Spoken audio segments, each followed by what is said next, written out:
MC Hammer? We got to pray just to make it today. MC Hammer didn't curse.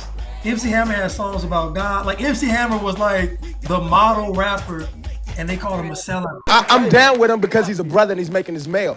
But, however, he's diluting rap. You know what I'm saying? He's making something. He's playing that Sambo role, and the reason everybody's buying his record is because he's no threat, and everybody want to see Sambo dance. Everything he did good, and they said he was a sellout. I get a lot of flack from the other rap artists because I refuse to rap their particular style or pretend like life is always so bad, everything is hard. So, like Chad said, we see that degeneracy is synonymous with what you would call black culture. Because you see the things that give black folks a good image or light, black folks reject. Do you feel like, I hate to throw all black, because it sounds like, we're like all black people, every part of black culture is bad, Give me something. Keisha, just give me something that you can say, this is black culture and we proud of it. Let's put it in a museum.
My mama, I put her through so much. We've been through everything together. I've been going to jail since I was 11. I caught 3 gun cases, you feel me? Juvenile, I had juvenile life. This real training right here, you feel me? If you ain't heard about that 4 trade shit, you don't know. If you know, you know, you feel me?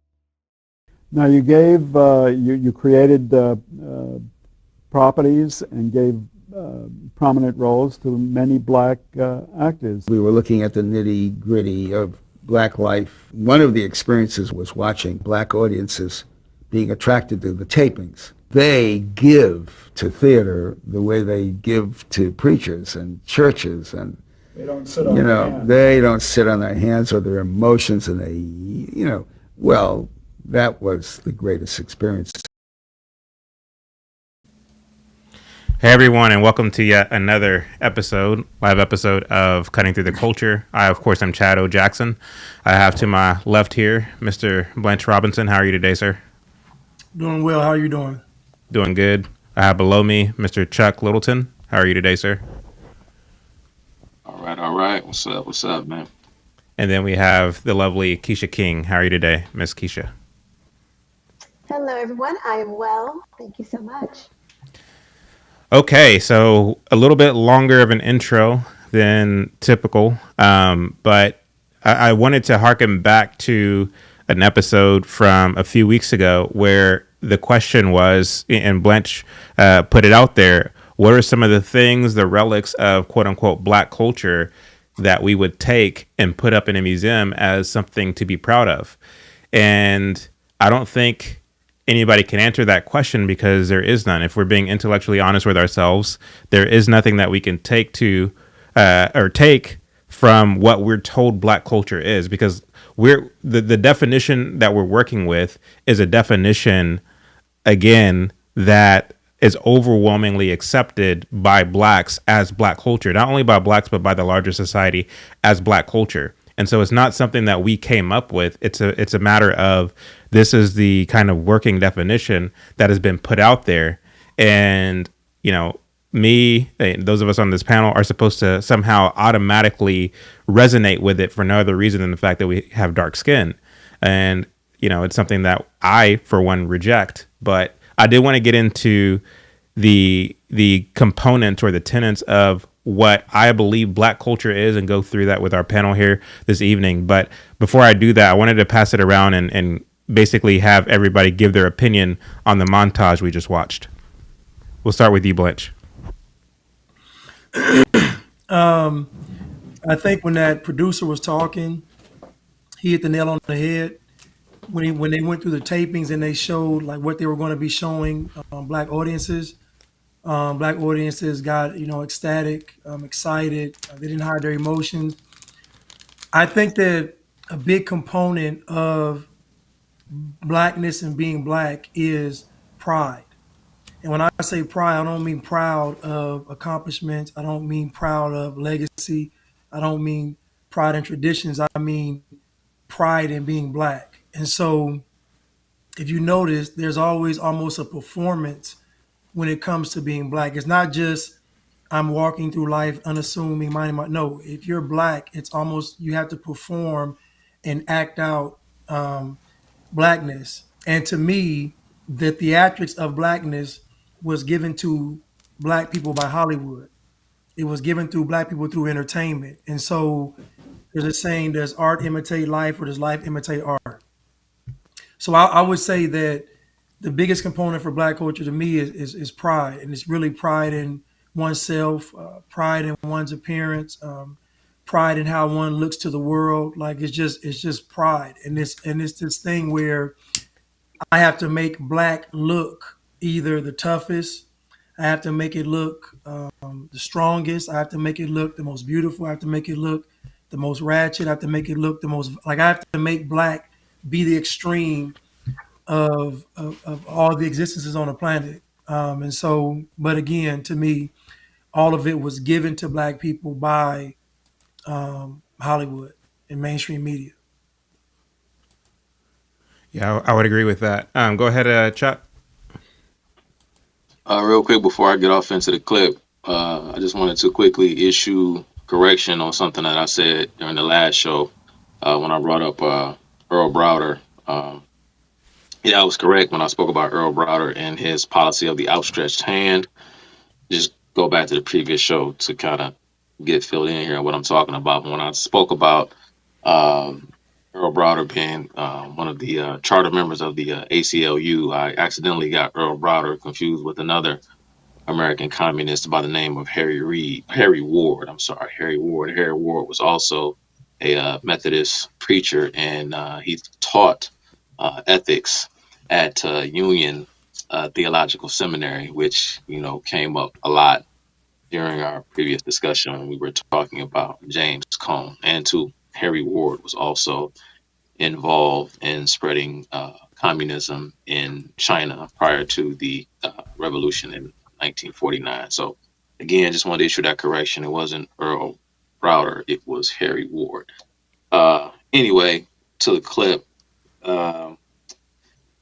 I mean, I second everything that Blanche just said. You know, the funny thing is blacks have this almost collective existential fear of assimilation, because I think that again, psychologically, there's something there where they feel as though if they allow themselves to be consumed by the wider culture, they will be losing something that is essential to their being. And so this is how they sell it. You have to, and like Blanche said, you know, it's pride. You have to have this pride in being black, this, because they have to sell it to you so that you act out in such a way so that the system and the society cannot work, so that the society cannot function. This is why they always hark on things like slavery and colonialism and imperialism, all this nonsense.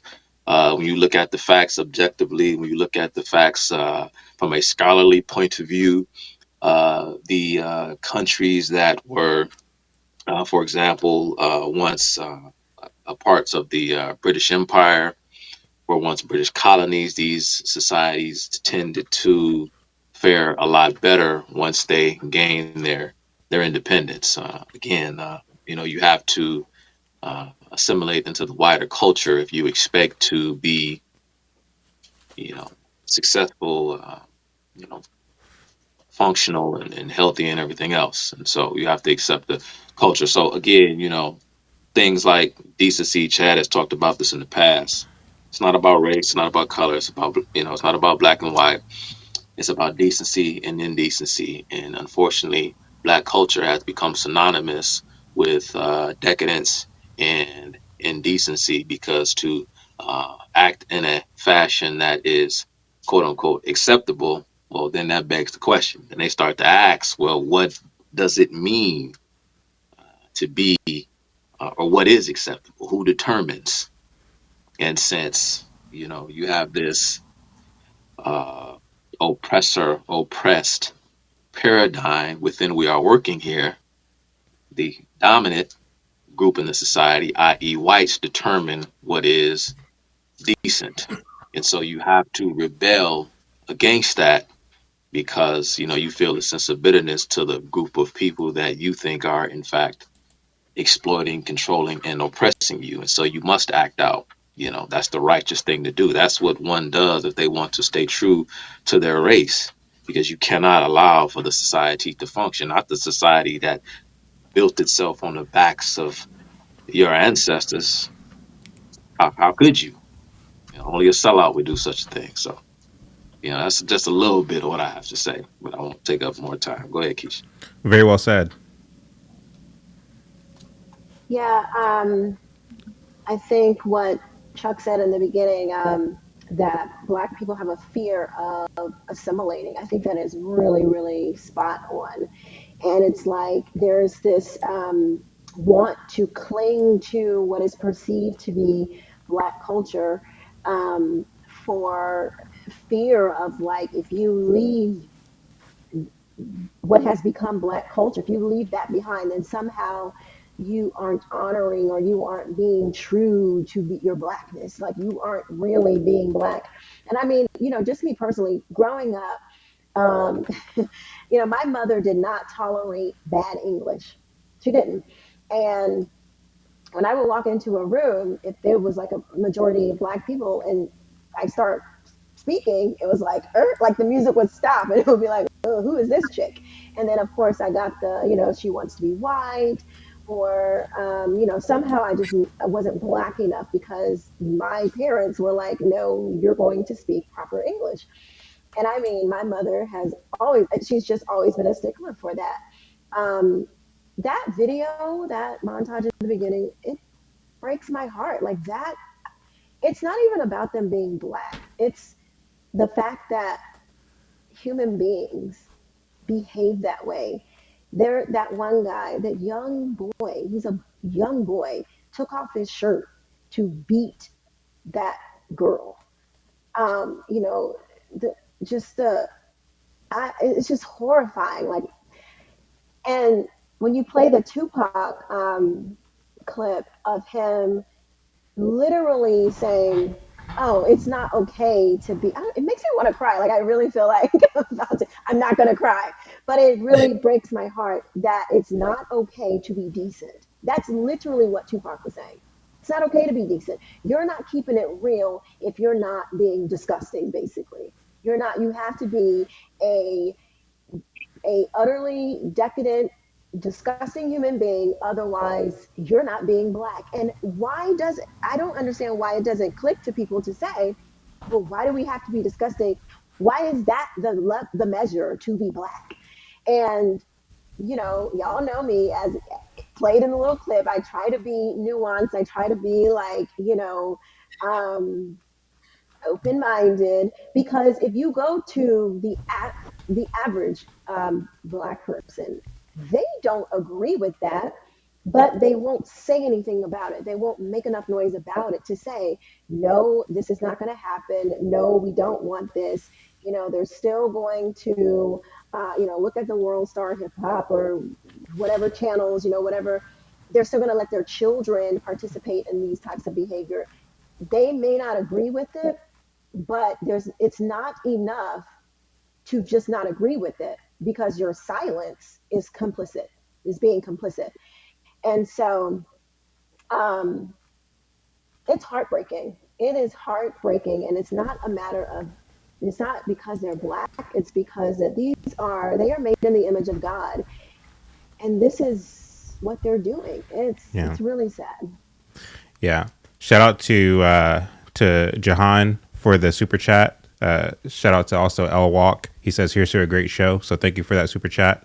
Thank you also, Mrs. Littleton, for the super sticker, and Cam B for the super sticker. Really appreciate your guys' financially supporting the show. Keisha, so one of the things that stuck out to me when, Tupac was saying what he was saying was that he said what he said with confidence, and what he said was met with a round of applause from the audience.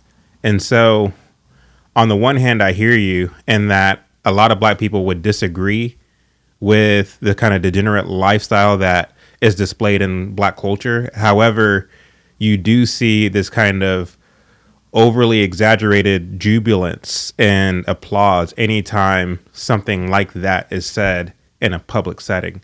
Why isn't it the case that whenever Tupac said what he said, you heard crickets? Why are people in this black audience overwhelmingly clapping for something so foolish being said? Because looking at what he's saying objectively with some degree of common sense, to your point, is like you're basically saying that decency is bad. Why applaud that?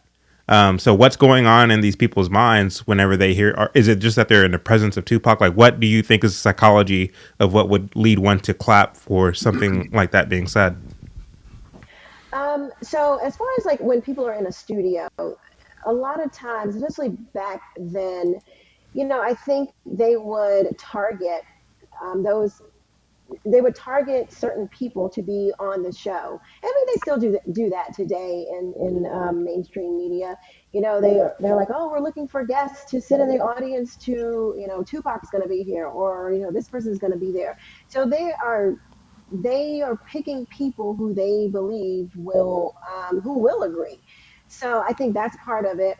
But at the same time, I think it is, America is like a celebrity awestruck, society. It's like, oh, the celebrity is to be worshipped. And so I do think people clap and cheer almost just second nature, and they probably had the little applause machine, the little applause thing. And, before shows, I don't know how many people know about this, but when you go to a studio and you're watching like a talk show, they amp before the show gets started. You're there a good hour before it gets started, and they have a person that comes out, and there's a little bit of entertainment. They amp you up, and they're like, okay, well, when you see the applause sign go off, we want you to clap. We want you to just woo, go nuts, and da da da da.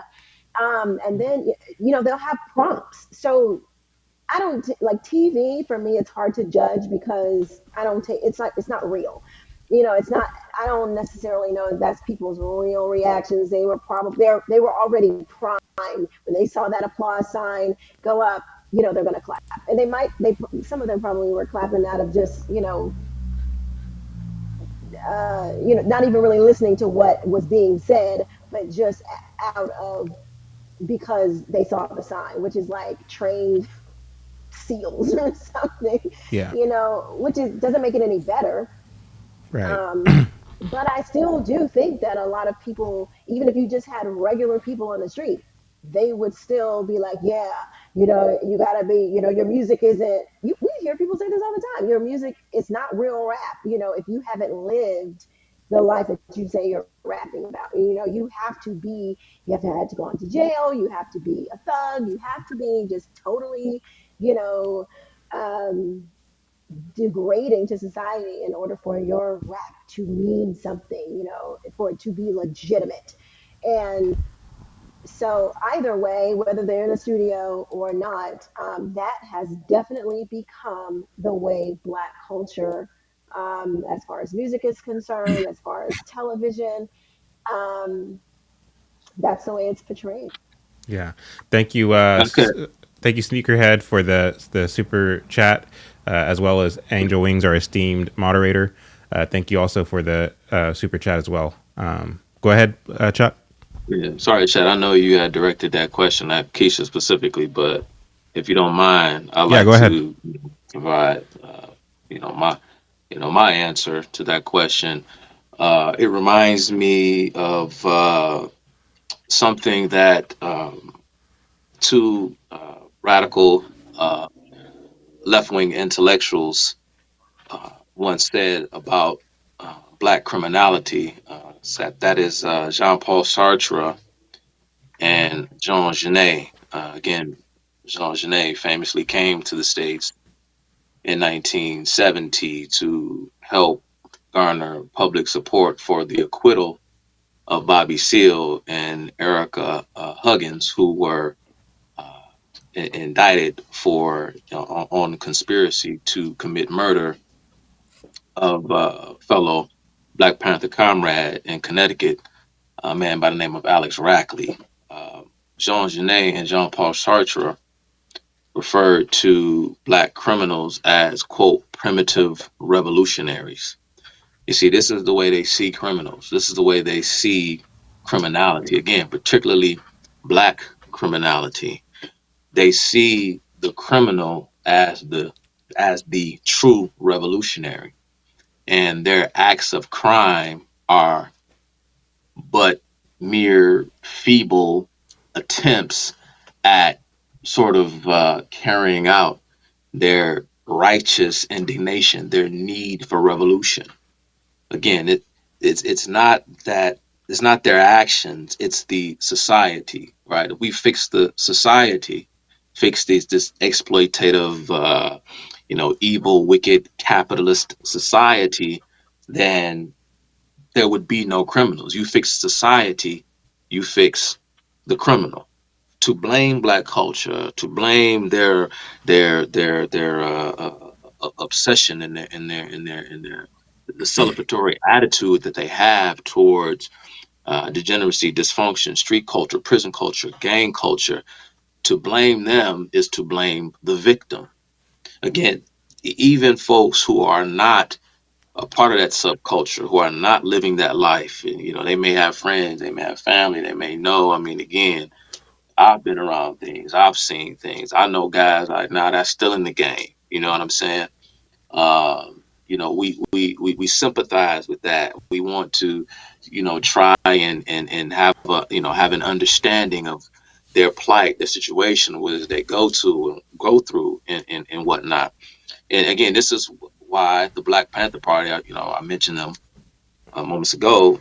I mean, all of their founding members, them and their members. I mean, they particularly went after criminals. Bobby Seale said it himself of Huey P. Newton, that Huey P. Newton directly tried to what's the word I'm looking for? Court the attention of the thugs and the gangsters, because, to quote Bobby Seale, Huey knew that they weren't gonna take no ish, because they would be the one that would be quick to tell Whitey to go, stick it where the sun don't shine or whatever, So they wanted to go after the thugs and the gangsters because they knew they were the ones who had the heart to stand up to Whitey. And so you got these activists who want to use the criminal class as, fodder to go out and cause all of this ruckus and chaos because it helps bring about their revolution. So they love criminals again, and once again, if you understand, if you know anything about Tupac and mentioning the Black Panthers, all of that stuff ties in. And, Yeah. and Tupac is it's a huge figure, when we're talking about black culture, hip hop music and everything else. And I'll have a lot more to say about Tupac as the conversation goes on. I can assure you, but I'll leave it there. But I'm going to come back to Tupac later. Again, and again, people till this day, he was so bright, he was so brilliant, he was a good rapper, and he was handsome and charismatic, and he was so passionate and articulate. He was a great orator, but he was a fool, a young fool, emotional. Just again, false idols, these false heroes. But I'm gonna come back to Tupac later. But that's my response to the question, Chad. Go ahead, I Blanche. never liked Tupac, for the record. Then you never been black, Keisha. You never like You ain't black. you ain't. There ain't no way you black. You don't like Tupac. Um, basically, what you all said, I was writing some stuff down, and I thought about when Keisha was talking about the response to Tupac, and part of black culture is the double-mindedness.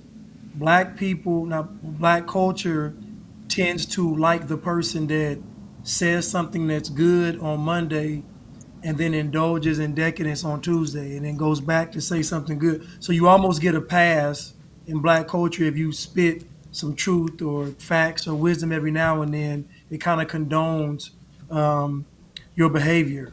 I saw a clip of Jesse Lee Peterson and this white liberal, and he asked the white liberal, he says, "You hate black conservatives?" And he says, "Yes, I hate black conservatives." Now, first he said he loves everybody, but he hates black conservatives. Now, this is very interesting because had he said, "I just hate black people," he's racist. But if he says, "I hate black conservatives," he's justified. That should let people know that blackness isn't about how you look. Blackness is about a mindset, how you think, how you view the world. So, for example, when Herschel Walker was running, they said Herschel Walker was a white supremacist. Clearly, he's not white. That doesn't matter. It's how he view. It's his views and his thoughts. So, if he doesn't align with having a democratic thought process or a liberal thought process, then he can't be black. Now we can see now that this black thing is shifting beyond even when it goes to white people. If a white person can dance or a white person empathizes with the struggle, they can come to the cookout. The cookout is a symbol or a gesture of you being invited into black culture. Now, if that white person doesn't agree with black culture, then obviously they're racist. So to me, we see that this black culture thing is more of a psychological game than it is a physical one with someone just being black. Just like we mentioned Tupac. Tupac literally died gang banging.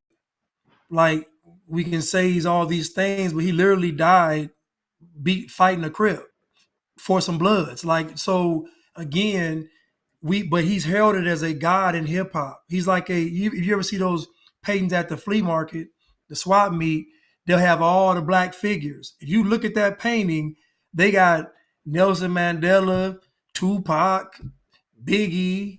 They got it like so the leaders are all mixed. MLK, Malcolm, like all the leaders are all mixed in with the rappers, the actors, the artists. It's all mixed in, and those people are literally heralded as the gods or forefathers and foremothers of black culture. So Heaven. yeah, like yeah, heaven, right? They're all in heaven, and that's a symbol of heaven. So they're actually something to strive for. Is being like all those figures that we see. Jesse Jackson's on there, Al Sharpton's on there, obviously Obama's on there, but I just think a big component of black culture is the double-mindedness. So in the moment when Tupac is speaking, what he's saying sounds very true and correct. Now, when that person is able to go home and maybe think about it, if they do, they'll realize it's BS. But to me, most black people will acquiesce to the narrative. They'll acquiesce to the propaganda. They'll acquiesce to what is the norm. White people bad, black people good. Um, non-decadence bad, decadence good. That's how Cardi B can sit down with Joe Biden, nobody's outraged. Lil Baby can sit down with Kamala Harris, nobody's outraged. Yeah, you're absolutely right. I did want to bring in. So I actually thought about this in reference to things that we talk about all the time on our own individual platforms. You got Blanche, who goes live ever so often, and I mean, the man can just go on and on and on and on without skipping a beat, and he's on point with literally everything that he says. And one of the things I appreciate about Mr. Blanche is that he's grounded in the word. And so I don't have to second guess whether or not the things that he's saying is rooted in, truth, or whether it's just, something that he's just pulled out of his back pocket. Same thing with Keisha. Same thing with Chuck. I can appreciate different things about them individually, but when it comes to their different platforms, they talk a lot about culture and the degeneracy they're in, and they bring it all back to a solution, because they're not just talking just to hear themselves talk. They bring it back to a solution, and this is why I appreciate going live with these esteemed folks. I regard them as highly esteemed each and every Sunday. But I've kind of pulled different things from the things that I've heard them talk about, things that I know to be true myself, and I've concocted a list of 8 tenets that I believe are all aspects or attributes of Black culture. Before I share that with you all, I did want to give a shout out to Khalil. Where you at, Khalil? I think I saw him leave a super chat in here. Yep, there you are. So Khalil Abdul Malik. He says, Chad, Keisha, Chuck, and Blanche, keep up the great work. Praying for your continued success collectively and individually. So I appreciate that. I didn't know Khalil was in Canada. I thought he was in the United States, but shout out to Canada in the house tonight. Also, ISIS 718. Thank you for the super sticker. And Lady T says, I have to prepare for our overnight shift. I'll be listening to you guys live. Thank you, panel, for all of your wisdom. Thank you, Lady T. Really appreciate you. Also, Kalma Patterson, thank you for the super sticker. And then looks like we had one come in. Miss B, thank you. She said, thank you all for what you're doing. I appreciate that. I appreciate all of your guys' support, your follows, your likes, your subscriptions, and all that, because we really want this show to grow. We really want to be able to reach people far and wide, and because we're not trying to sell anything but the truth, and the truth is free. You just got to be willing to listen to it. So let's see here. Wanted to bring everybody back on. Okay. There's Chuck, there's Blanche, and there's Keisha.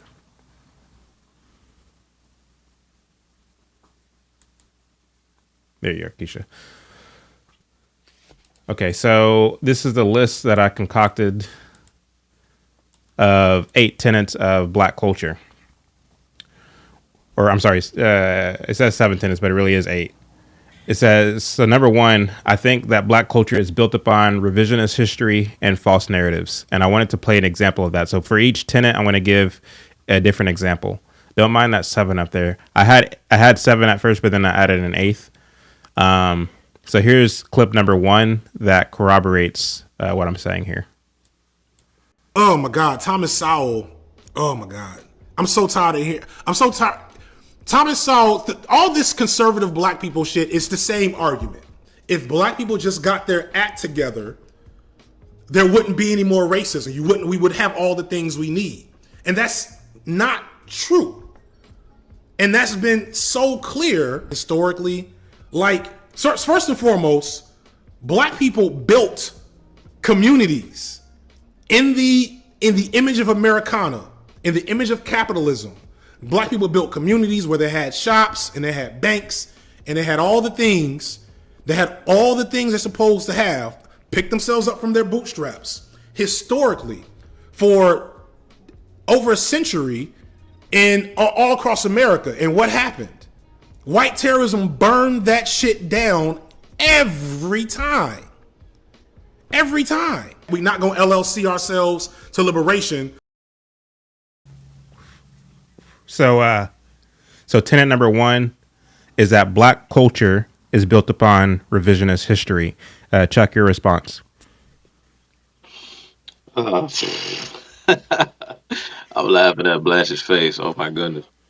Nah, man, Chad, you be blowing me out the water, man, because you never tell us. Well, you don't tell me at least. What you have planned. We just kind of show up, and it's just like you just throwing it at us. So, man, this is going to be interesting here to see if to go through all these clips that you have. But yeah, man, false history, fake narrative. Somebody in the comment section made a comment. I mean, not to sound redundant, somebody in the comment section made a comment about Tupac, saying that Tupac got stuck in the role of bishop. And I don't know if you, if everyone on the panel, excuse me, has seen the movie Juice. They're familiar with the role Tupac played in that movie, where he played bishop. He turned his back on his crew. He kind of went crazy. He tried to.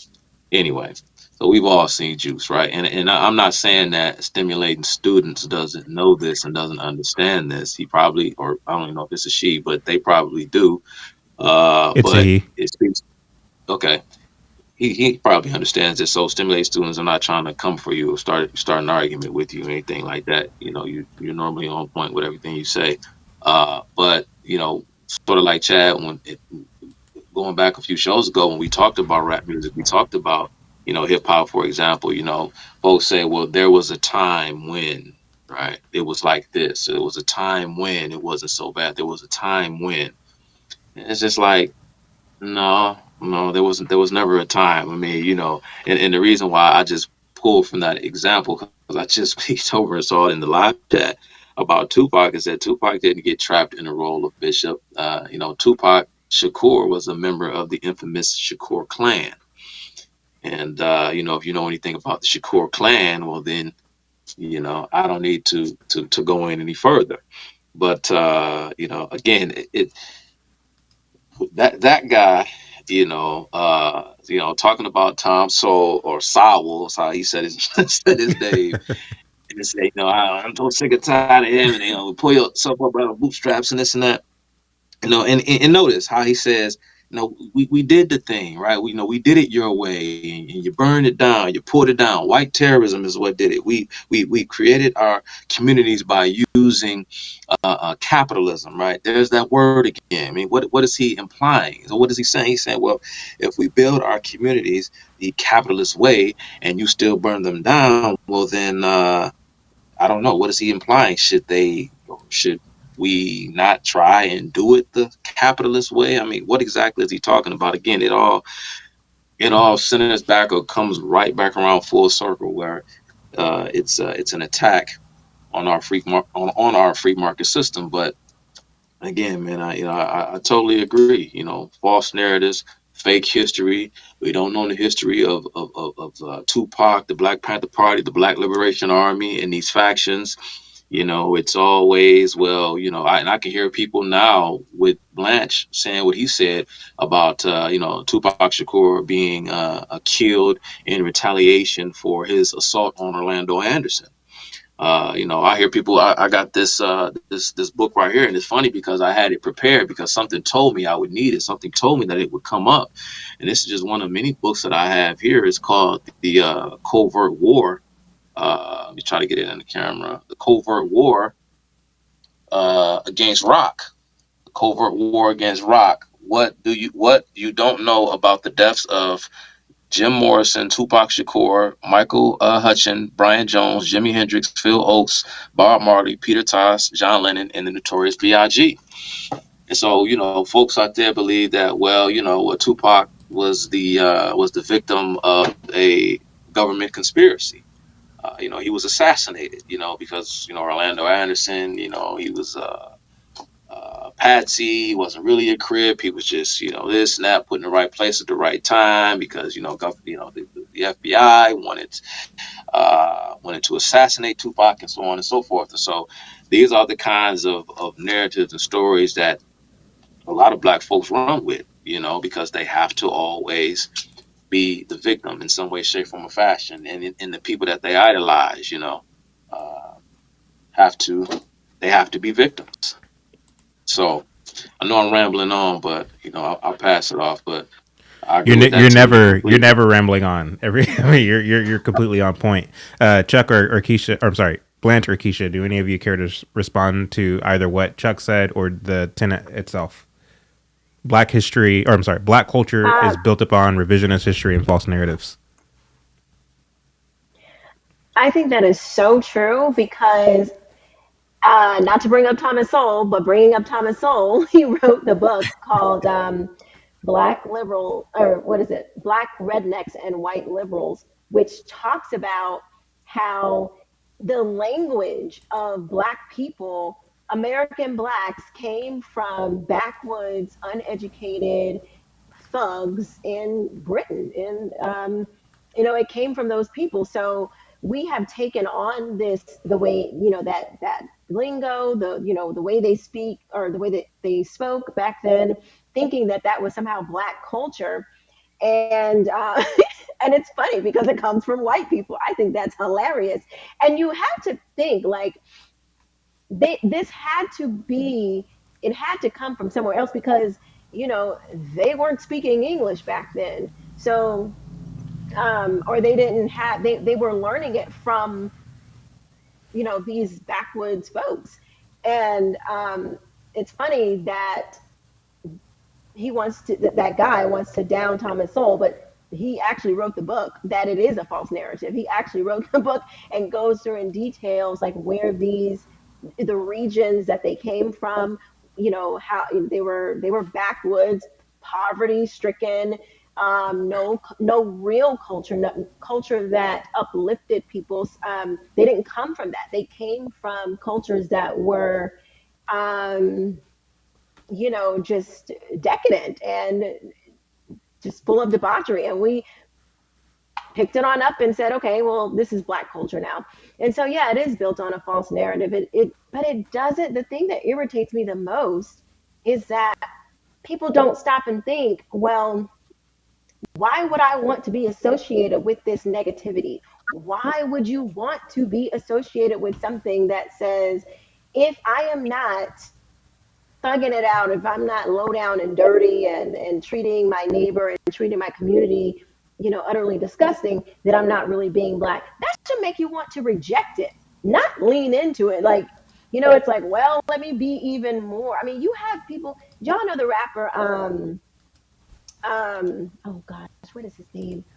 He looks like Kirk Franklin. They always tease that he looks like Plies, Kirk Franklin. plies, Huh? Yeah, plies. Plies. He's actually like a really smart guy. He took on this whole persona from his brother. I think it was either his brother or his cousin. Like No, his brother. he's like, His no, brother. his brother. Okay. Yeah. He's like, no, I'm gonna pretend to be this guy that I've lived this, wild, thugged out life, so I can sound good and make myself look good for Black people. And hip hop, and because music is so powerful, this thing has expanded beyond Black people. You see white girls, you see white guys embracing this too. When I was growing up in high school in Connecticut, which was, okay, let me just give you guys just how many Black people there were, how compared to white people. There were 7 Black kids that graduated in my class of like 306. Okay, so it was white. um, a lot of those young white guys loved hip hop. They loved the culture. They wanted to, where they wanted to emulate it. So this has even surpassed Black people. It has now infiltrated even other groups of society. And y'all know that movie where the guy's like, and I'm Black, y'all, and I'm Black, y'all, with Chris Rock, where And Dead what Mike, is it? that was Alan Cumming character. What you were breaking up. I couldn't hear you. But basically, there's a scene in there where this white guy, he's running for office, and his kid is they're imitating oh God, what's the group? The gangster rap group with NWA. oh my God, NWA. Thank you. Gosh, I can't think. Um, so they're imitating them, and the father, he's like running for office, and his kid is like listening to this crazy music, and he grabs his crotch and he's like cursing at his father, and his dad is like, what in the world? And then he tries to turn it into a whole stunt. But my point is that it's surpassed, it's gone into other cultures. um and the other thing I wanted to say, when I think Chuck was talking about how, Marxists, socialists, communists, they love the ignorant person, the ignorant Negro. Eric Mann, it's funny, I was just watching some of his videos this weekend, and he said that he was listing all of the groups that he had been a part of, and he literally talks about, CB4, that's what it was. He literally talks about how he intentionally goes to the grievanced Black communities. That's where they go. That's where they go and scout.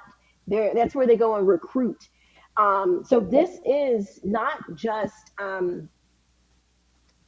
it's not just being used it's not just being contained in Black culture. It is being used nefariously by people like Eric Mann, who are full on communists, and like turning these kids out instead of showing them a better way. So yeah, it's a false narrative.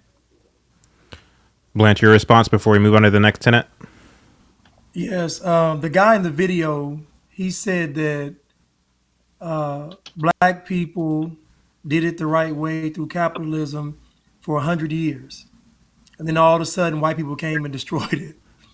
I just think that it's ridiculous. If Black folks were doing it for 100 years, then if white folks came to destroy it, it would have started a war.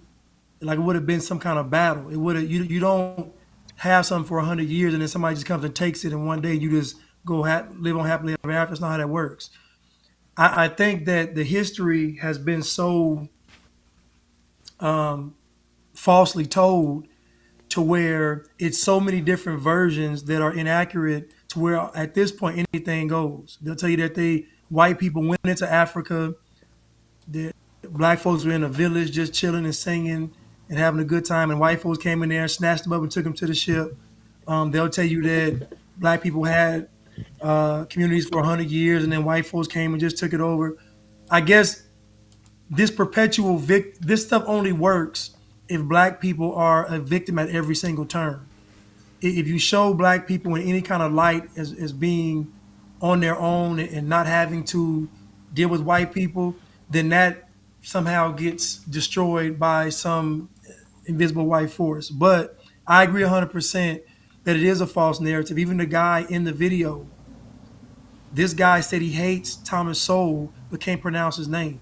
So you can't convince me that you even listen to Thomas Sowell, even though who he really is, you can't even pronounce his name. And it's just stuff like that, because his audience is not going to do their research. They're not going to look at what he's saying up. And the problem with Black culture now is that everything is pretty much word of mouth.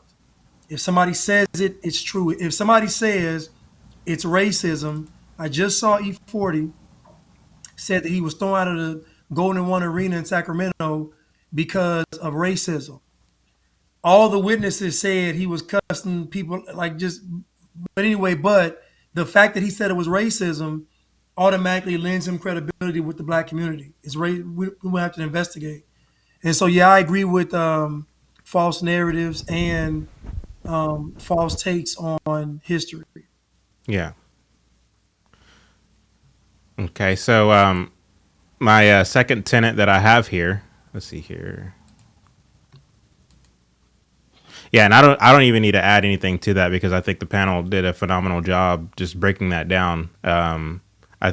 All three of them said bits and pieces of what I would have said, so I don't need to add anything to it. Go ahead, Chuck. But you know what, Chad, though, man, if you don't mind, just for my edification, I mean, you said something a while back. You talked about Because I think you made a defense in terms of, because you hear a lot of folks say, well, sort of like what Keisha said, well, white kids, they like rap music too, and so you can't say, well, the culture is necessarily bad for black folks. You look at the things that are ailing the so-called black community, and then you look over at whites and say, well, they consume just as much rap.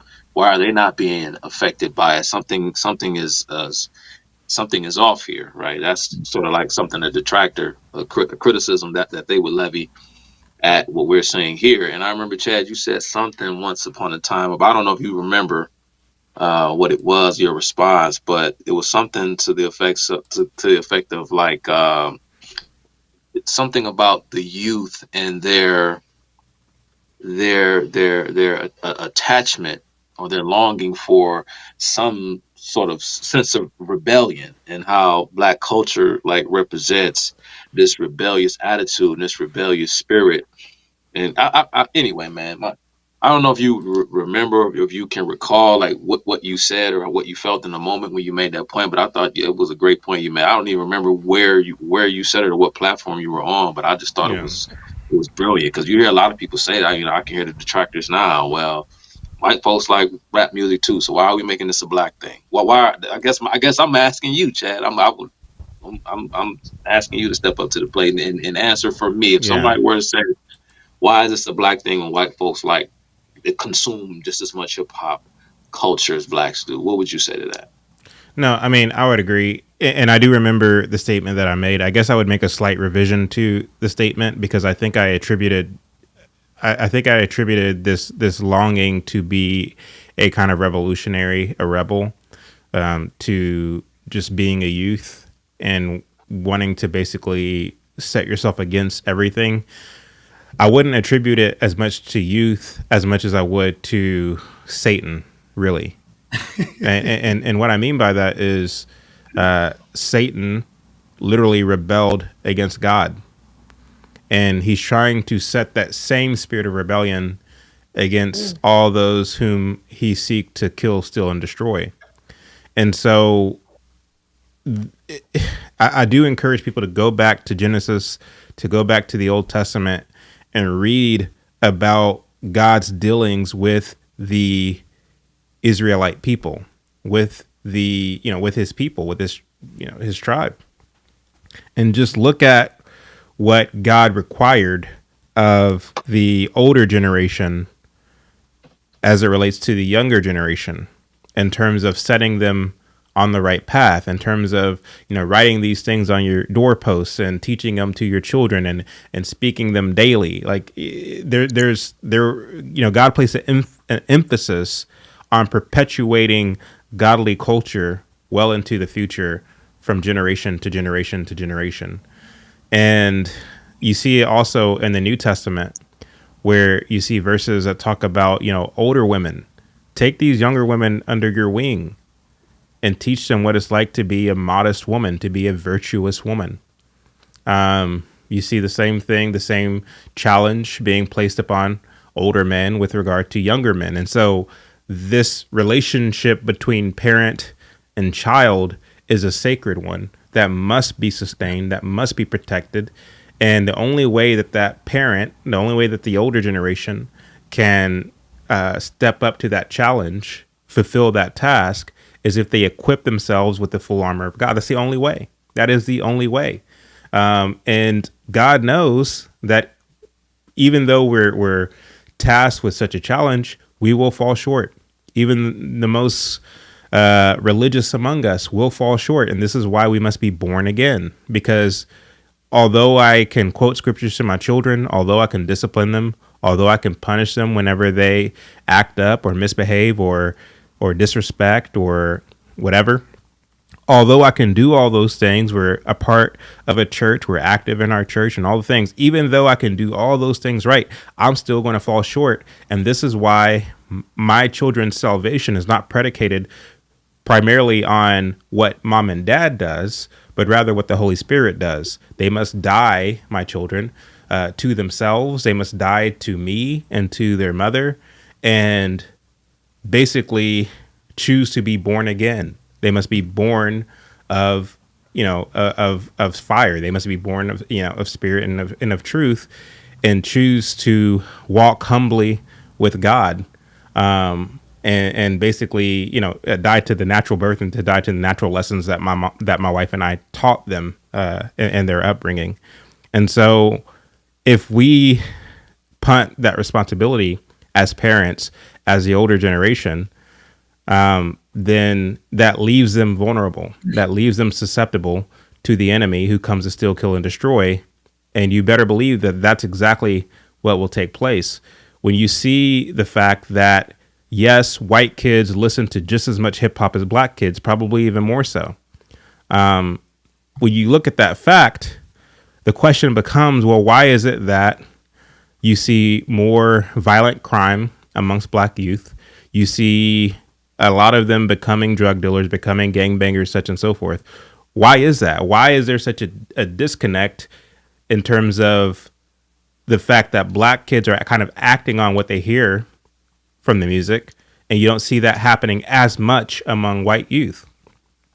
I would posit that the reason for that is because you still have a large portion of white folks in America who still have their dad in the picture, who still have their father there to counteract the nonsense that's coming by way of culture. And so you might listen to the music and enjoy it and vibe to the beat and quote the lyrics. You might do that. However, you know better than to go all in on that lifestyle, because it's not going to yield for you a positive life. However, when you don't have a father in the picture, when you don't have your dad at home, it will be a lot more difficult because you don't have anyone there to counterbalance or to counteract the nonsense. I mean, I can watch a movie. I mean, one of my favorite shows, this is I guess a vice of mine, is a show out of Canada called Trailer Park Boys. Trailer Park Boys is just a disgusting, raunchy, degenerate show. Now, I watch it because it's funny. However, I'm not trying to live like the Trailer Park Boys, right? Like, I'm not trying to emulate what I see on the television screen, because I know and am grounded in the truth.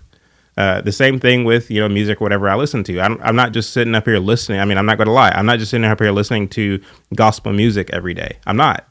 I'm ashamed to say that to a degree, but at the same time, you have to be grounded in the truth, and that has to be, again, counteracted by the truth. When all you are ever getting is a culture, and you have nobody speaking truth to where you can discern whether or not what you're hearing is true or false, then it's going to be a lot more difficult for you. So I'm hoping that all made sense. So my second tenet that I have written here is black culture. What is it? It is fabricated, orchestrated, and popularized by gatekeeping Marxists, nihilists, and atheists, many of whom are not themselves black. In that opening montage that I played, you saw at the end of it a clip of Norman Lear. And he's, Norman Lear, he was the producer, the creator of many quote unquote black shows in the 1970s, like Good Times, like The Jeffersons, so on and so forth. And he commented there that, black people, they give to theater much the same as they give to a pastor, much the same as they give to, churches or what have you. And he's sitting there laughing about it, having a glee old time. And he's right. I mean, he's exploiting this kind of small subsect of black folks in America for monetary gain, for personal gain, and basically telling black folks, this is what your culture is. This is what you must emulate. But it didn't start with Norman Lear. He's one of many people who is the kind of gatekeeper, who is the kind of trendsetter of what is black culture. Chuck and I, we did a live last week or the week before, I can't remember, where we went into this more in depth. And I did want to play a bit of a clip that I used in that live to kind of share with you all what I'm referring to in terms of, what who are the gatekeepers of what we perceive to be black culture? And this gentleman that I'm about to share with you dates as far back as the 1920s. So this isn't anything new. Black culture has always had as gatekeepers these kind of nihilists, atheists, Marxists, degenerate homosexuals who have been setting the tone for what is black culture. So here's a little bit of that clip. Let's see. What Harlem Renaissance really meant was that white people discovered Harlem. And the foremost interpreter of Harlem to white American was Carl Van Vechten, portrayed here in this great picture by his friend and fellow artist Romaine Brooks. Harlem was a transgressive space, one where you could go get a drink, go to a saloon, go to a club, listen to Louis Armstrong, dance the Black Bottom, and celebrate the street and cultural life of Harlem, which included drag balls, curiously enough, which were tremendously popular and reported in the popular press, as well as in the bohemian circles of Harlem.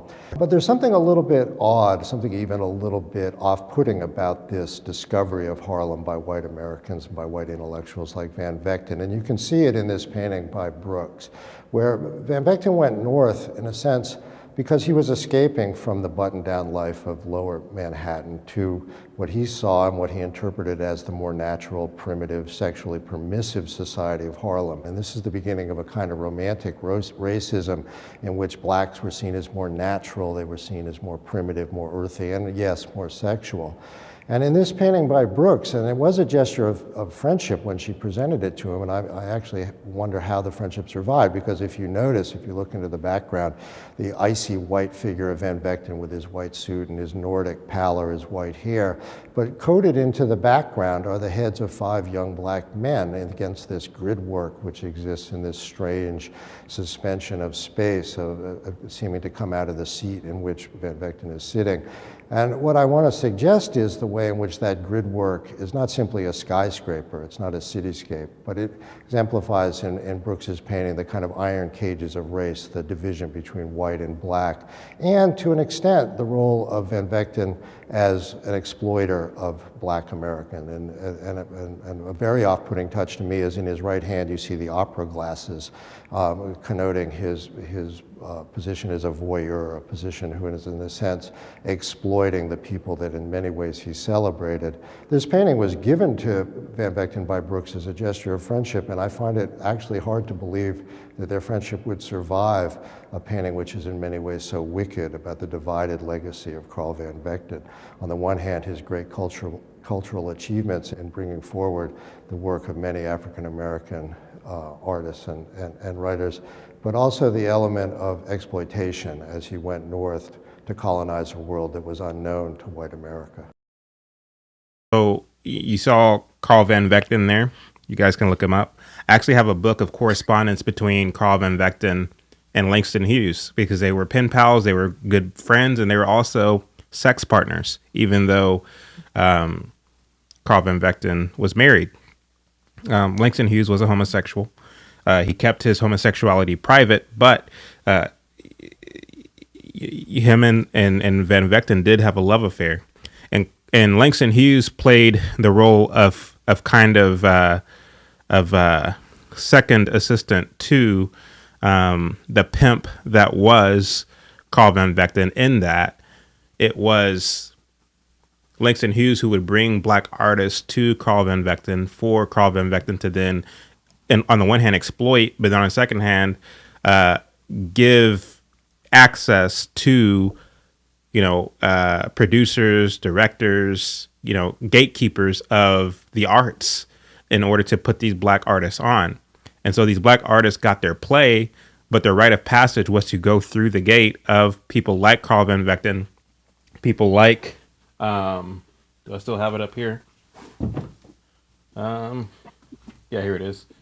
There's another book that might be of interest to you all. It's called Miss Anne of Harlem. This book documents the white, wealthy women who were also that kind of, play that gatekeeper role during the so-called Harlem Renaissance, where if a black artist wanted to be famous, if they wanted prestige, if they wanted all the things, they basically acquiesced and played the part that these individuals told them they had to play, and they were all too willing to play it. And so it's not a thing of, I'm trying to say that these white people are to blame. You know what I mean? Like, no, they're to blame in part.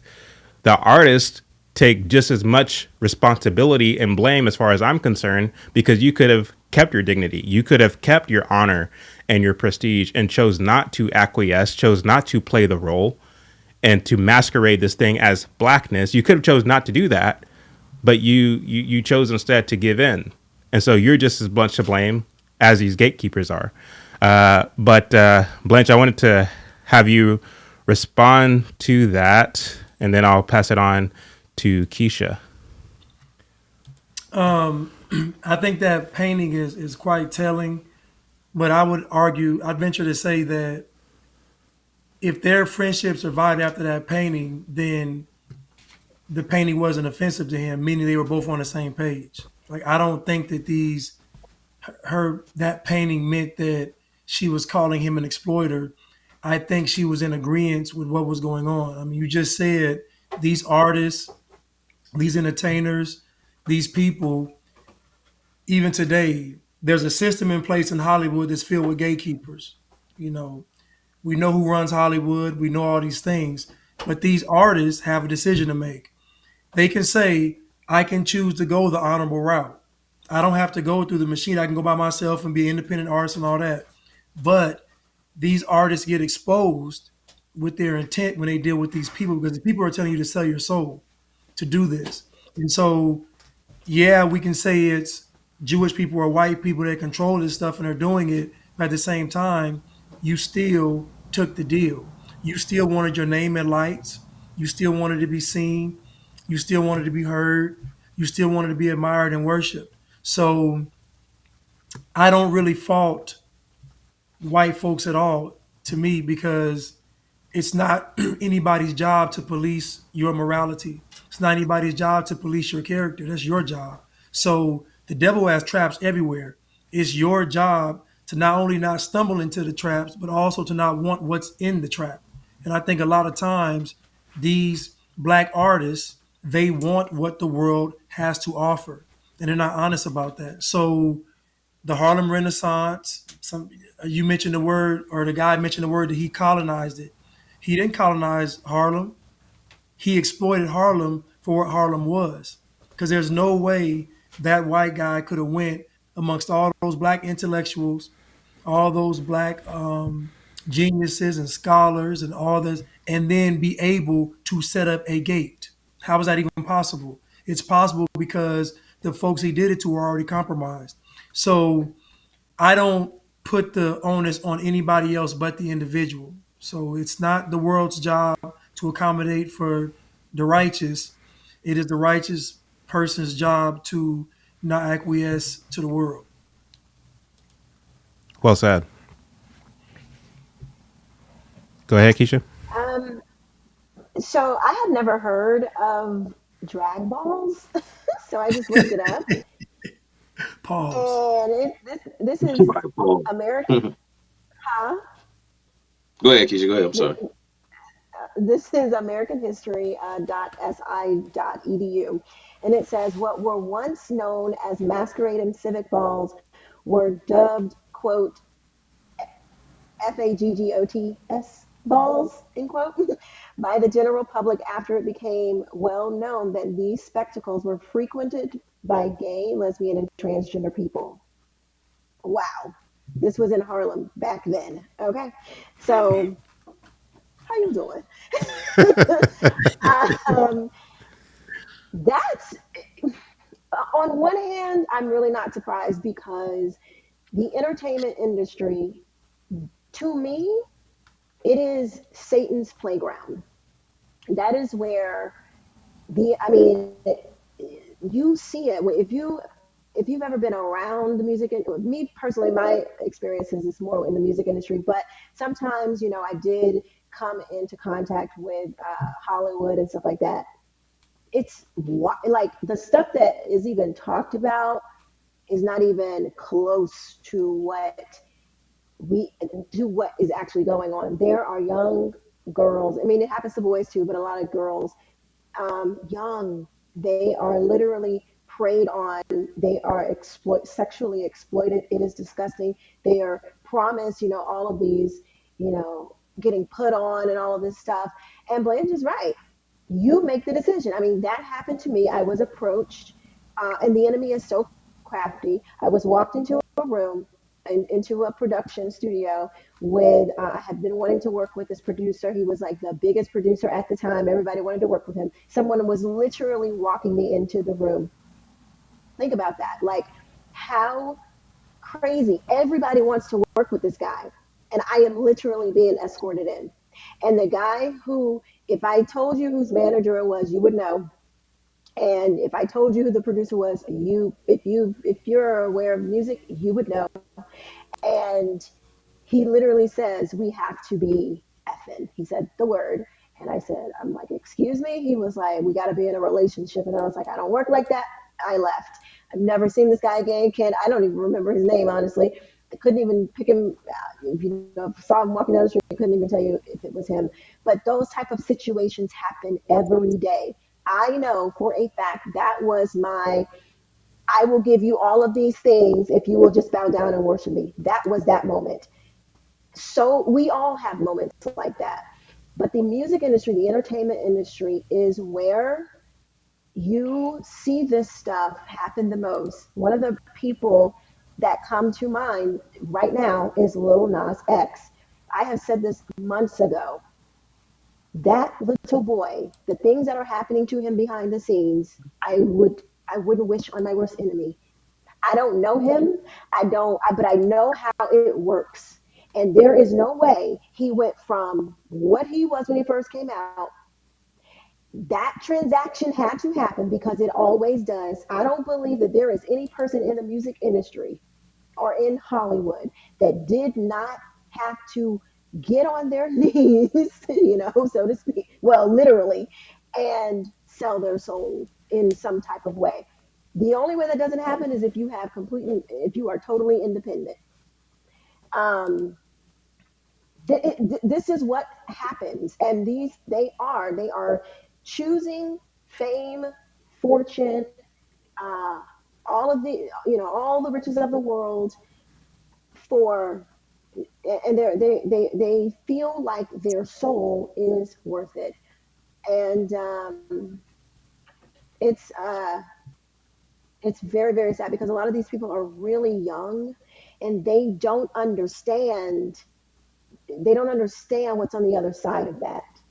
They don't really quite grasp what they'll have to deal with, which is why a lot of them commit suicide because, or they get, they have drug problems and drinking problems and all this kind of stuff because you have to look at yourself every day. Could you imagine you wake up stumbling out of some, 16, 17 person orgy as a girl to have to look at yourself? Can you imagine what that must be? You can't deal with it. It is too much. And so they get strung out on drugs. They get addicted to, or some of them lean into it. They're like, okay, well, I'm gonna, start making porn or things like that because it is so heavy. It's like too much for one to bear. And many times they lose their life and their soul. And, like the Bible says, what does it profit a man to gain the whole world and lose his soul? Because Wow. it is exactly what happens Yeah. in these industries. So I'm sorry. Wow. That's all. You got it, Chuck? Oh, yeah. So, about just with Van Vechten, and I can't even remember exactly what the second tenet was. Chad, do you mind reading it one more time for me? Yeah, absolutely. The second tenet was here we go. You got it? Okay, yeah. Fabricated, orchestrated, popularized by, yeah, absolutely. I mean, you start with the Harlem Renaissance. This was like the birth of, I guess, black culture, if you wanna call it that. I can't remember, Chad. I don't think it was in that clip, but it was the other clip that you played when you and I did the live, and we, really dove into the Harlem Renaissance. I remember one speaker saying that you know, during the era of Prohibition, you know, you can go uptown to find vice because he said that the police were indifferent to black folks and they would pretty much leave them alone as long as they stayed quiet. And you know, again, I just thought that was interesting because I'm saying to myself, wow, you know, a police force that isn't willing to go in. I mean, I thought that, you know, the police have long been so systemically racist that if all of this bootlegging and numbers, the number game and all this stuff was going on uptown, then you would think that these jackbooted police officers would be kicking down every door. But this, the guy said that the police pretty much left black folks alone, you know, because they did these things in secret. They did these things in quiet, you know, quietly, even though they knew that they were going on. But anyway, you know, just speaking of Van Vechten, you know, I think about, you know, Langston Hughes, you know, again, a guy who, you know, we all know, we learned about him, you know, growing up in school, even though or should I say we knew who he was, but we didn't really learn about him. You know, I think about, you know, I mean, Langston Hughes, this man, as you talked about, you know, how, you know, these Marxists, these communists and nihilists become the gatekeepers of black culture. I, you know, if I didn't share it with, you know, Keisha and Blanche weren't on the live. Like I said, it was like Chad said, it was just he and I. But I read a snippet from an essay that Langston Hughes wrote called "The Negro Artist and the Racial Mountain." And Langston Hughes was criticizing some of his contemporaries, particularly another Harlem Renaissance era poet by the name of County Cullen, for not wanting to lean into their quote unquote blackness. As a matter of fact, Langston Hughes actually uses such terminology. County Cullen said that he wanted his art to be universal and he didn't want to be considered as merely a Negro poet. And to Langston Hughes, that was a problem because wanting to be a poet and not a Negro poet means that you want to be a white poet. And if you want to be a white poet, then that means you want to be a white person. Again, and it's extremely hypocritical and you know, ironic for Langston Hughes to say such a thing, considering that it was, you know, Carl Van Vechten who was, you know, his primary benefactor. This is a man in Langston Hughes. For a time, he actually traveled to the Soviet Union with a group of fellow artists and creatives because uh, they had ambitions of creating a film, a racial pro-Soviet propaganda film titled Black and White. But for reasons that I don't necessarily feel the need to get into, the project never took off and the film was never made. But after the fact, Langston Hughes remained for some time in the Soviet Union and he became a writer for Izvestia, which was Russia's main or probably its only newspaper. So he began to write for the Soviet Union's newspaper. And there was one gentleman who he's one of the first, if not the first, African American to, I guess the word would be, uh, he went over to the Soviet Union to be trained in Marxist Leninist tactics. He was one of the first, you know, major African Americans. I mean, this was a huge news at the time. A man by the name of Lovett Fort Whiteman. And Lovett Fort Whiteman went over to the Soviet Union, and it's a tragic story because Lovett Fort Whiteman ended up dying in a Soviet gulag.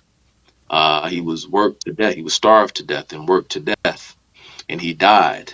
Again, he pledged his, you know, he became a communist and pledged his loyalty to the Soviet Union, moved there, went there, and he was imprisoned in a Soviet gulag where he was worked to death. And the story goes that his crime, believe it or not, and this is why I brought up Lovett Fort Whiteman, is because his crime was that he openly and publicly criticized Langston Hughes. So Lovett Fort Whiteman was murdered in a Soviet gulag for criticizing Langston Hughes. So, you know, again, but Langston Hughes is one of, you know, the The guys that we look to as, he was one of the first folks to really come in and say, that black folk, we have our own unique thing, our own unique form of expression, and our own unique culture. All the while, he was, he was really to and through up to his eyeballs. I mean, he was an extension, quite literally, of the of Vladimir Lenin and the Soviet Union, quite literally. So, What a mess. So I did want to share with you all this quote from Carl Van Vechten, who was the, quote unquote white gatekeeper of the Harlem Renaissance. And I think that these quotes are very telling. Again, I shared this in the live that Chuck and I did. So this is Carl Van Vechten, a picture of him here. He has a quote. He says, "The squalor of Negro life," and he wrote this for the Crisis, which was the NAACP magazine. He said, the squalor of Negro life, the vice of Negro life, offer a wealth of novel, exotic, picturesque material to the artist. There is very little difference, if any, between the life of wealthy or cultured Negro and that of a white man in the same class. And so, again, he's acknowledging the fact that there's little difference, if any, between white wealthy people and black wealthy people. There's no distinguishable difference. And conversely, there's no distinguishable difference between whites who live in squalor and blacks who live in squalor there in New York. The same issues, the same lifestyle practices, much like what Thomas Sowell talks about in Black Rednecks and White Liberals. He goes on to say, the question is, are Negro writers going to write about the exotic material while it is still fresh, or will they continue to make a free gift of it to white authors who will exploit it until not a drop of vitality remains? And so what is he doing in this quote? What he's saying is that he believes that black artists should make a spectacle of black slum life for the larger society to see. He wasn't giving that advice to white artists. He was only giving it to black artists. And so what that does psychologically to the larger society is it gives society the impression that, okay, if the only time I see black folks in entertainment is when they're representing the squalor of black life, that must mean necessarily that all black people act this way, live this way, believe these things. And so it became this thing where black or where non-black people across the country who did not live around black folks, however, they owned a phonograph, they frequented the movie theater or what have you. Anytime they see black people in entertainment, it's a representation of of one aspect of black life that is not a representative of the whole. And so people, because they're not willing to utilize any kind of critical thinking, are not interested in basically looking at things outside of entertainment, outside of what they see coming on the screen or through a radio speaker, they adopted these narratives, they adopted these beliefs that were being fed to them by Hollywood and by Greenwich Village, New York. And not only did the larger society begin to adopt these narratives, a lot of black people themselves began to adopt these narratives. But it wasn't without a fight. Blanche earlier talked about, if black people were being successful, if they were living decent lifestyles and so on and so forth, why wasn't there any kind of pushback? And there was, in fact, pushback. If you look at a lot of newspapers, because in newspapers, you've always had this kind of opinion section where individuals can write into the newspaper about articles that they saw, throughout the week or last month or what have you. So they can write a note to the editor about an article that they read. And you had a lot of black folks who were writing into their newspapers complaining about how they were being represented by, radio programs like Amos and Andy and others, where they said, this doesn't represent us. This doesn't represent, what we think, how we feel, how we're living. But that was smacked down not only by the white gatekeepers who insisted upon putting this kind of imagery out there, it was slapped down also by James Weldon Johnson and W.E.B. Du Bois, who wrote to these black people who were complaining, it's just entertainment. It's just, a mere radio show. Why get, all uptight about just a mere radio program or a movie? Why get uptight about that? And the fact of the matter is, when you have the luxury in 2023 to look at objectively the past 100 years and how things unfolded, boy, were they wrong. Of course, it did have an effect. Of course, it did have a bearing. But rather than coming to their senses and putting an end to being represented this way, you see doubling down as the decades go on, as the 30s and 40s and 50s and 60s and 70s up into this very hour. When you see Medea, when you see Tyler Perry putting on a dress, putting on a wig, and being Medea, this is a continuation of this kind of degeneracy and of this kind of, and sure, people can make the argument, well, there's Medea movies, they talk about good, wholesome values, and that might be true in some respect, but when I look at the overall picture of the Medea films, it goes back to what Blanche said earlier in the show, namely that black culture is being right today and completely dead wrong tomorrow, and that's what Medea gives us. That's what all black entertainment gives us. Blanche, since I mentioned your name, I would like for you to respond to that.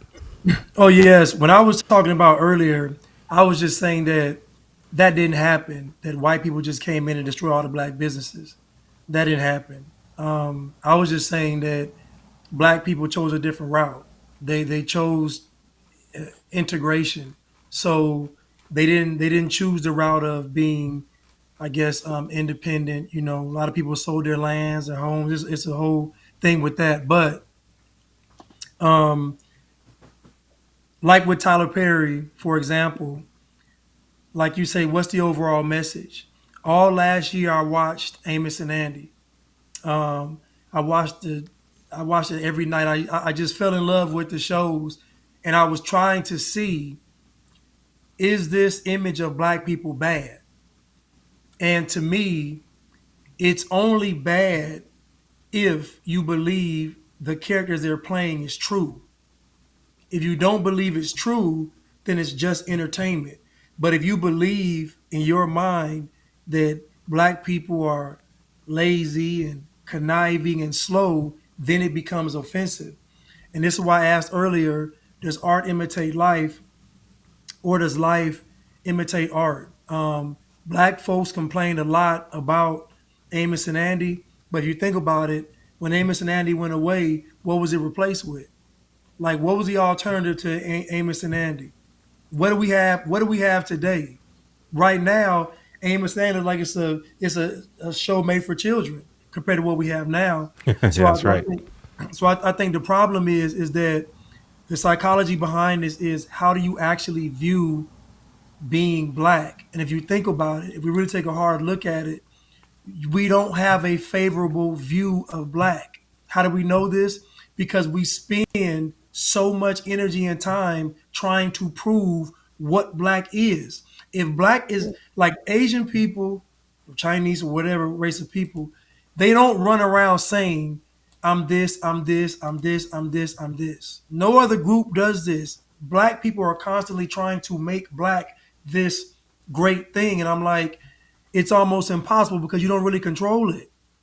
The guys, the gatekeeper to everything black aren't black people.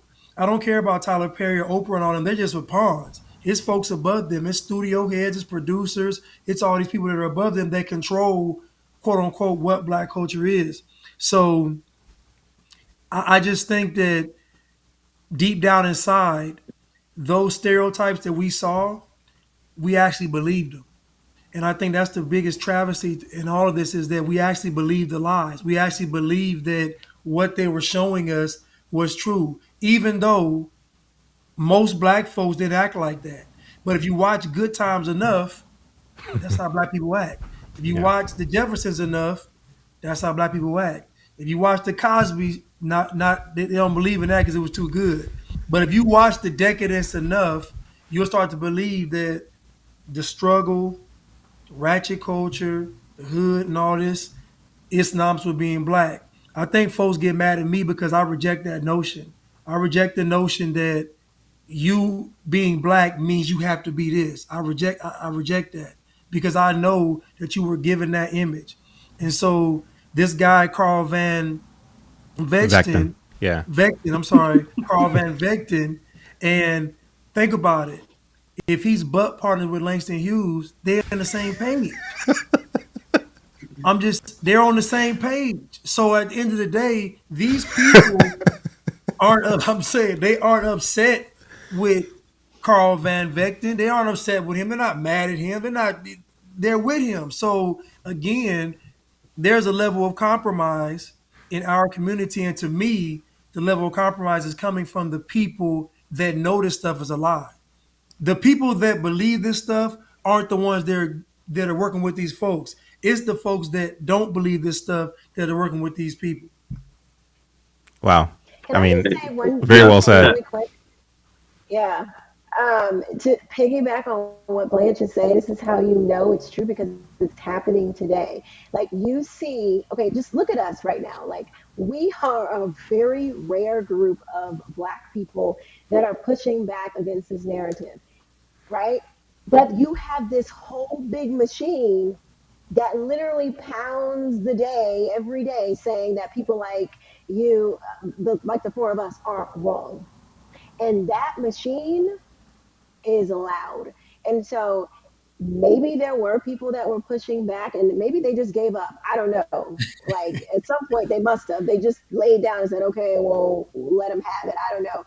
But there is, it's like the left, the people like that Van Vechten guy, it's so they implanted themselves, and this is what communists do. They implanted themselves in so many areas and industries and institutions where it was like just so tough to for the people who were pushing back against it for their voice to have a say, and all Black people had to do was stop participating. But because you can look at your own family, because I have been saying this like since I became a conservative, or I was always a conservative, but since I woke up to that fact, um, like look at your own life. Look at your own. When you go to the grocery store, are white people mean mugging you? No. When you go, when you're driving down the street, are people, you don't take into account your own life. So you think, oh, I saw this on TV. This must be true. It's like, no, look at your own life. Look at what's going on around you. It's not like that. And so, I don't know. It's like ignorance. It's lazy. Like people just giving up and saying, okay, well, just let them have it. It's like a whole bunch of different things that happened to be at play at one time. Yeah. So, yeah. Hey, yo, Chad, before you move on to the next point, do you mind if I just, again, just guys, when I brought up the film Black and White, Langston Hughes, at the helm of this film, again, it was meant to be a Soviet propaganda film that was meant to expose American racism. Right. There was another Soviet propaganda film that was released in 1936 called The Circus.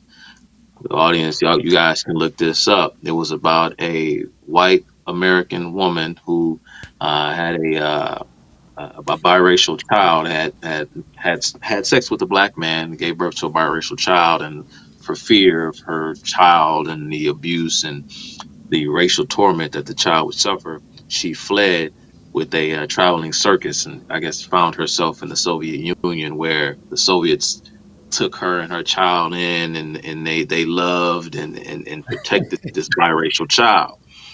All right, but the reason why I bring this up is because all these blackity black types, these blacktivists, there is nothing unique, and I think this is the point that Chad is making with this tenant, and perhaps overall, is that the irony, because you can't tell these folks, again, they'll tell you all day that they're so pro-black and this is black and everything black, black, black, black, black. But in the background, right, there's all these white folks pulling the puppet Yeah. strings. You know what I mean? A lot of this anti-American, racist, pro-black propaganda was being, pumped into the United States by people who were, again, extensions of the Kremlin. This is why I bring up the Soviet Union so much, particularly when we're talking about this period in American history, because it's just so true. And everywhere you look up, again,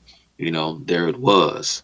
And to Chad's point with the tenant, all of this black and white agitation was being pumped into American life by communist agitators. And to go back to Mr. Thomas Sowell, it wasn't always it wasn't always blacks that were the victim. Right. Sometimes blacks would be the aggressors in some of these cases where these so-called racial riots broke out.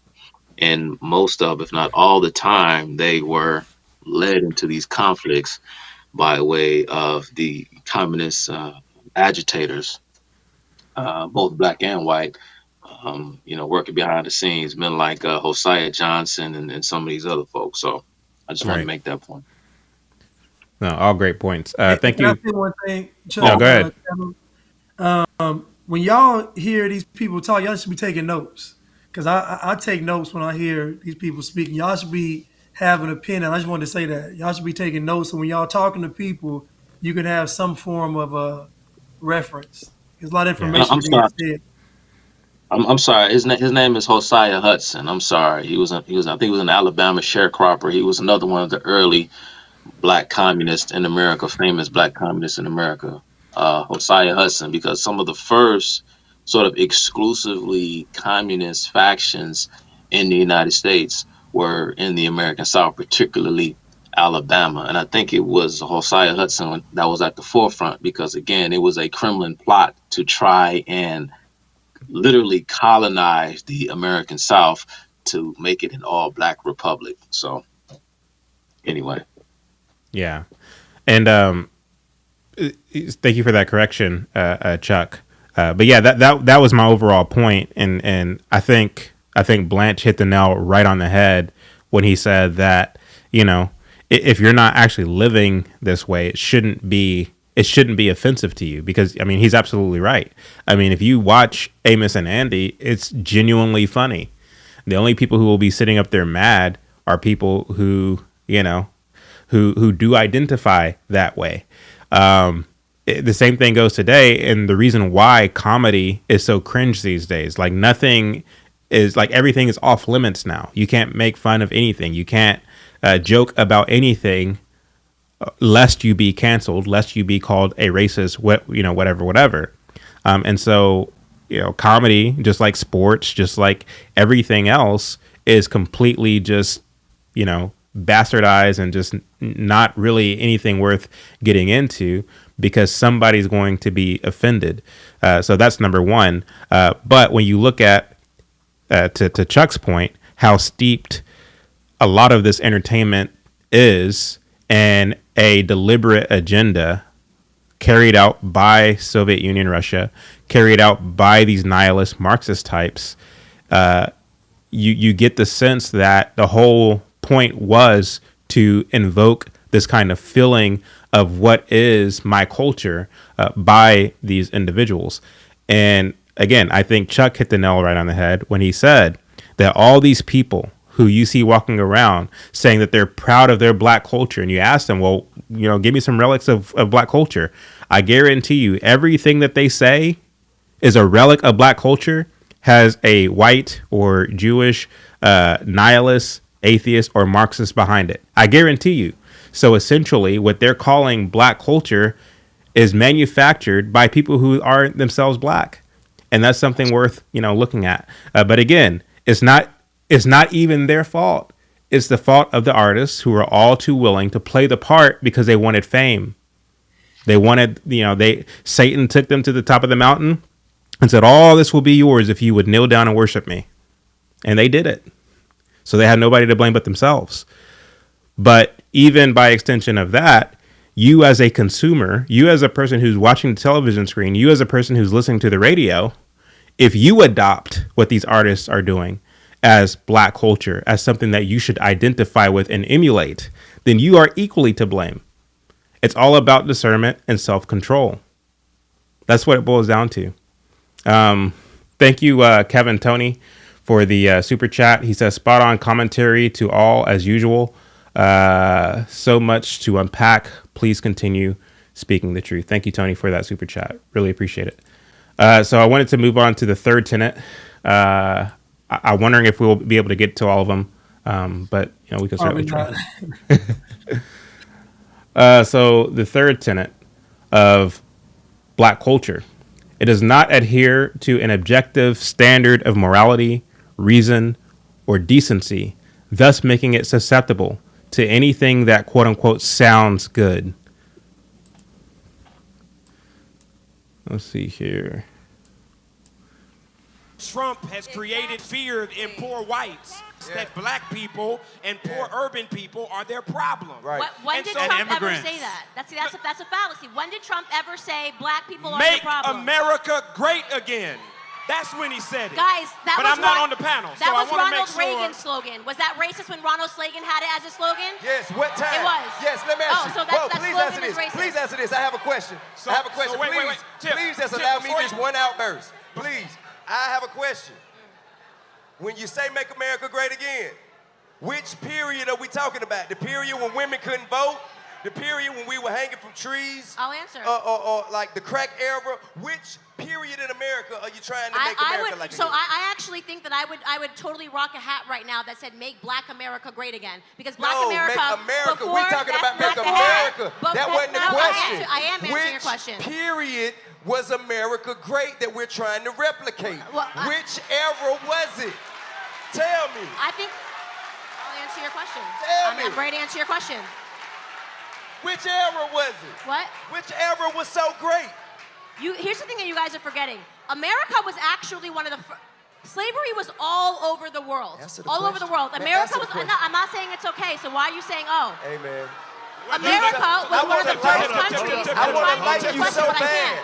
I'm trying to answer you're so your question. smart. I want to like you so much. I can't answer the I want to question. hear y'all. I want to be able to hear them. I want to be able to hear If I can't them. answer the question and you're just going to boo when I say slavery was all over the world, which is a fact, why are you booing a fact? Because you're making light of. No, I'm not. You're making light I of haven't the gotten to my points. enslavement I'm not of making people that look like us. You can't make light of that. That ain't nothing I you haven't breeze even over. finished the sentence. How am I making You light of started anything? with some bullshit. Okay.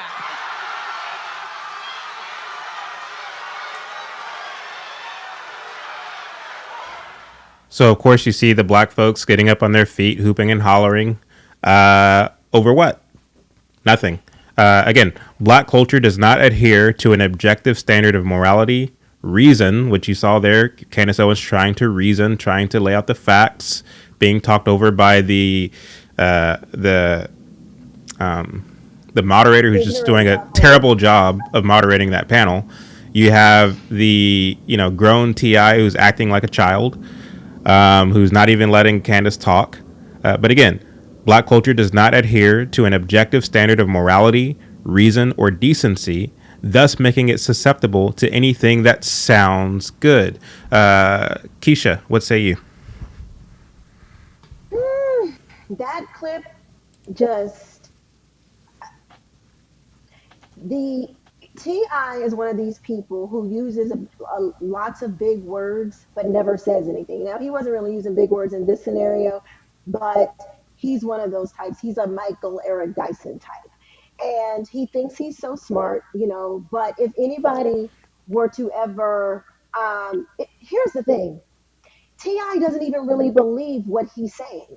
Because if you looked at the show, his family show, they were calling them like the new Huxtables, because when he's not acting on a stage and he's not doing all of that foolishness, the way he was trying to, the direction that he was trying to get his children to go in, his wife, was not this ratchet. I mean, well, some of it was ratchet, but the idea of what he was trying to push was not that. It was more of a conservative take. He didn't even want to bring. His wife was trying to bring their little baby on tour, and he's like, "I'm not bringing our newborn baby on tour. That's like, are you crazy?" And he wasn't trying to. He was trying to steer his family in the right direction. This is all acting to me. Like this was a show for them, to a group of people that they knew would buy this bull crap. All they had to do was say some fancy words and make it sound fun and be funny. And they knew that they know their audience. They know their audience. And all they have to do, like you said in the tenant, it just has to sound good. And they're going to all hoop and holler because this actually type of audience is not one of these like hand-picked types of things. These are people that they just put out the advertisement and then they just flock on in. But it's just very disturbing to me because these issues are really important.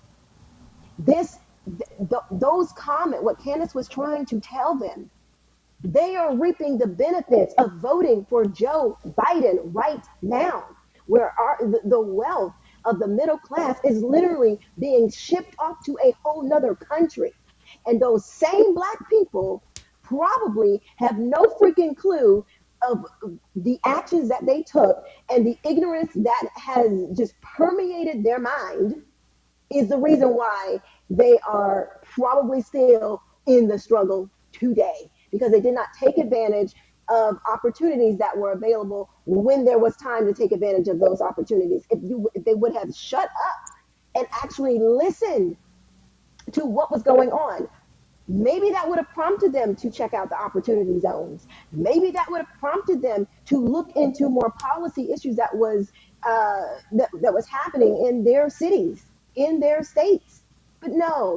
All Ti is up there, and he says some funny things, and then you got Puff, and all of these people. They don't live. I'm talking strictly economically. They don't practice dependence on the government. They are very free market people. They practice free markets. They're not like, oh, we got to get a check from the government. No, they're not doing that, but they will sell that to you. They will sell that to you and your kids. I remember here, I'm sorry, and I'm done after this. 50 Cent was on The View. This was years ago.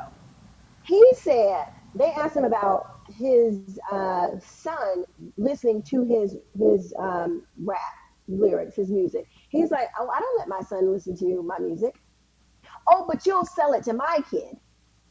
You'll put it out into the world with you have no care of what you put out into the world. And I'm not saying that he's responsible for other people's families, but it's like, why aren't you telling people, okay, I don't let my children listen to this. Okay, this is the music I'm going to make, but I don't let my children listen to it. And I recommend, why? Because they don't really care. They don't really believe the stuff that they are saying. And one more thing, and I promise I'm done.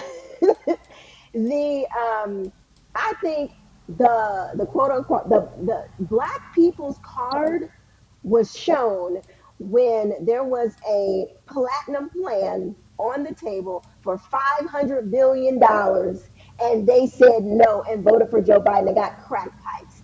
Nobody wants to hear your crap anymore. You literally had $500 billion. You crying about reparations. You crying about all this stuff. You blew it. You blew it. You marched in the streets. You tore up everything. Trump was like, okay, $500 billion just for black people. And you said no. So good for you. You get what you asked for. You get what you asked for. Go ahead, Blanche. You can call me bougie, stuck up. I would not have consorted with the likes of Right. Clifford Harris, Filler Mike, and Fluff Daddy. I would not have entertained them at all. When it comes to most black people in those types of settings, the narrative is already set. If you notice, the host already set the narrative. Then he gave the mic to Candace Owens, so it doesn't matter what she says. She could have read off the winning numbers of the lotto, it wouldn't have mattered. The problem with this, and Chado mentioned it earlier, in Tenet 3, that there isn't a standard. So if there isn't a standard, then truth doesn't matter, facts don't matter. Candace Owens should have just said, "Make America Great Again" is a statement about economics, not about race. It's simple. It's not about race. But you're in a room full of black folks that's filled with pride, that's filled with decadence, and believe that everything is about them being black, to where you can't even have a conversation about a statement that's not even about blackness. I wouldn't have did it. I watched that clip and I cringed, because I know that the vast majority of black people are going to listen to T.I. over Candace Owens. They're going to listen to Killer Mike over Candace. They're going to listen to the host. Or they're going to listen to anybody on that stage going with the narrative over Candace Owens. I'm not saying Candace Owens is 100% correct in everything she says. I'm simply saying that they're not even going to give her a chance to. And this is my same argument I have with Democrats and Republicans. What folks are asking Republicans to do is impossible. You're asking Republicans to go to a black voter who doesn't care about the economy, who doesn't care about the truth, who doesn't care about the facts, who doesn't care about immigration, who doesn't care about education. You're asking a Republican to appeal to people who don't care about policy. It's impossible. There's no way you can do it. So I'm just saying that I wouldn't even gone to the event. I would have maybe appeared via satellite and told them no. Anyway, I'm done. Wow. Go ahead, Chuck. Oh boy. So that infuriates me, man. This is why I don't even like cats like T.I. and the rest of them. I mean, first of all, just no respect, but you don't even know how to talk to people. You understand what I'm saying? I raise my hand right now. I'm a flawed, I'm a fallen man. I'm a sinner. I need Jesus, y'all. I'm gonna be first to tell you, because I'm gonna tell you right now, I don't even trust myself to be around somebody like T.I., because if you get to talking like that to me, I still got too much of that in me, y'all.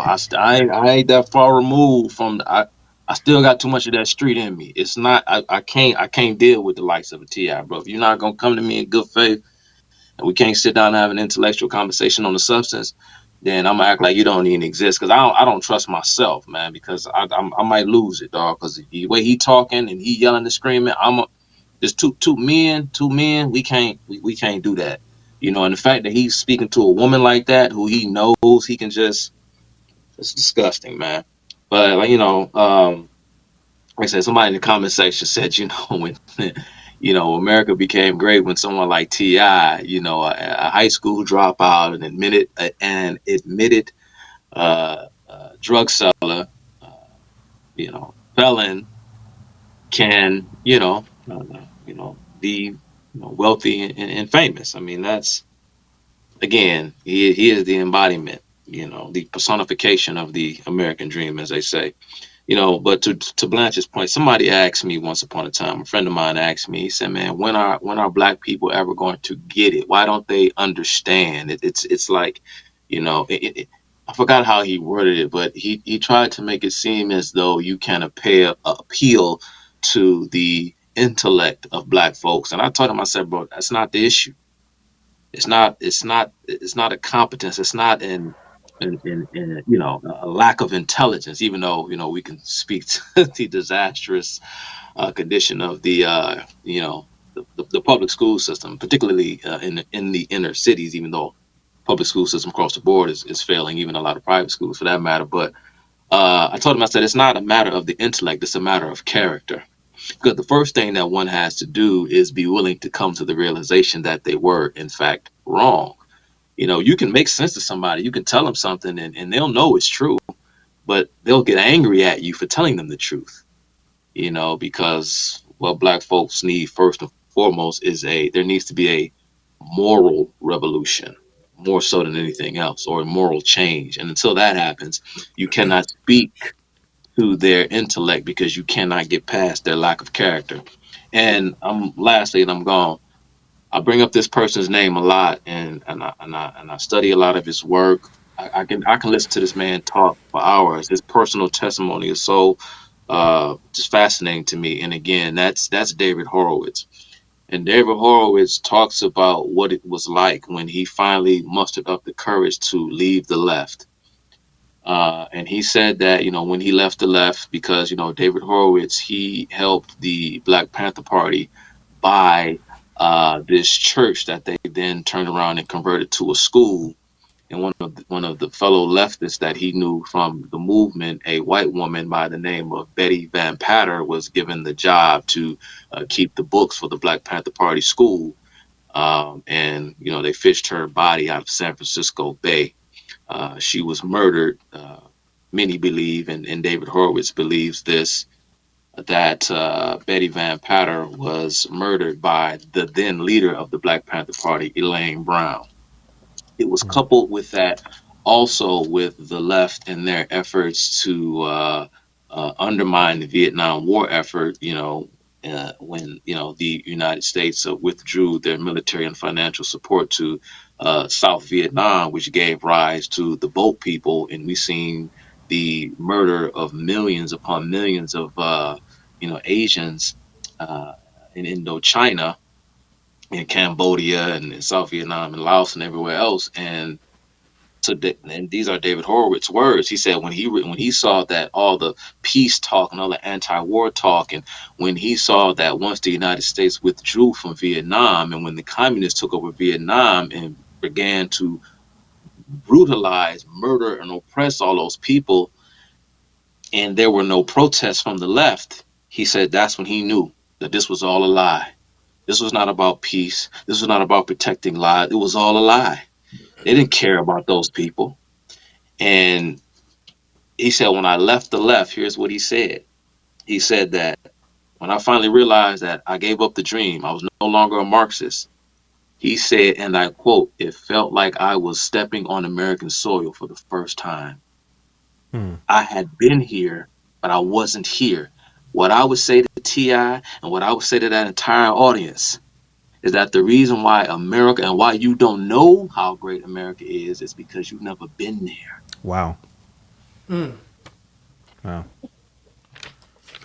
So what you said, They'd have passed the plate on that one. What you said, Chuck, about the intellectual block, that leads to tenet number 4. Black culture is confident in its own ignorance, masquerading as intelligence. So we're going to go ahead and play clip number 4. I define critical race theory by citing the actual authors of critical race theory, and you seem to be a pretty good beneficiary of the meritocracy because you have merit, Malcolm. So if you're going to criticize the meritocracy as an outgrowth of white supremacy, then you're going to have to tear down the system that you've succeeded in because you have merit, or do not have merit. When my great-great-grandfather ran away from slavery to join the 111th U.S. Colored Troops and fight against the South, keeping human beings as slaves, he didn't think, you know what?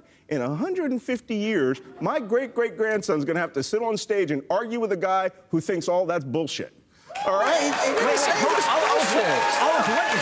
No. I'm just saying, Malcolm, there is no controversy. The controversy that's made up is people saying that this is being discussed, this is being taught in schools, and that kids should be kept away from it. That's not true. It's not even a real controversy. Malcolm, the 5th largest school district in America, Clark County, just decided that they were going to lower standards with regard to testing because they wanted to alleviate disparities in outcomes. That is an outgrowth of critical race theory. Can you draw a straight line to it?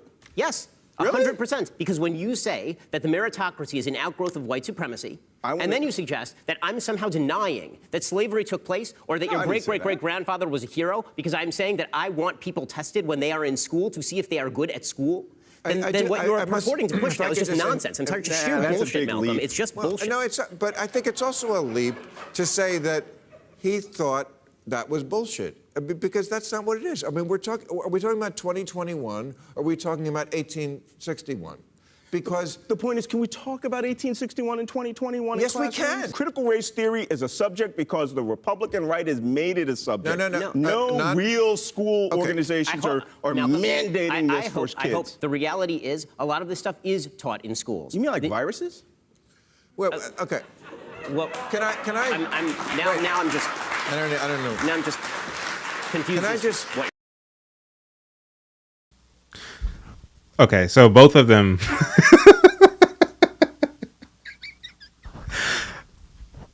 Tenet number 4, black culture is being confident in one's own ignorance, masquerading as intelligence. Go ahead and talk about it, Blanche. I'm gonna say this for this show. My father had used to say, he had a quote, and my dad used to say, y'all gotta excuse me. He used to say, "I never met a nigga that didn't know everything." And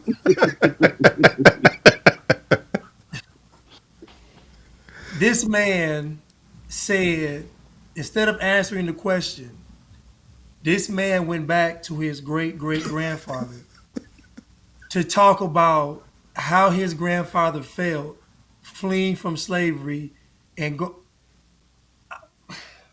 I can't do it. And again, the problem is you don't even have to answer the question because there's already a narrative set.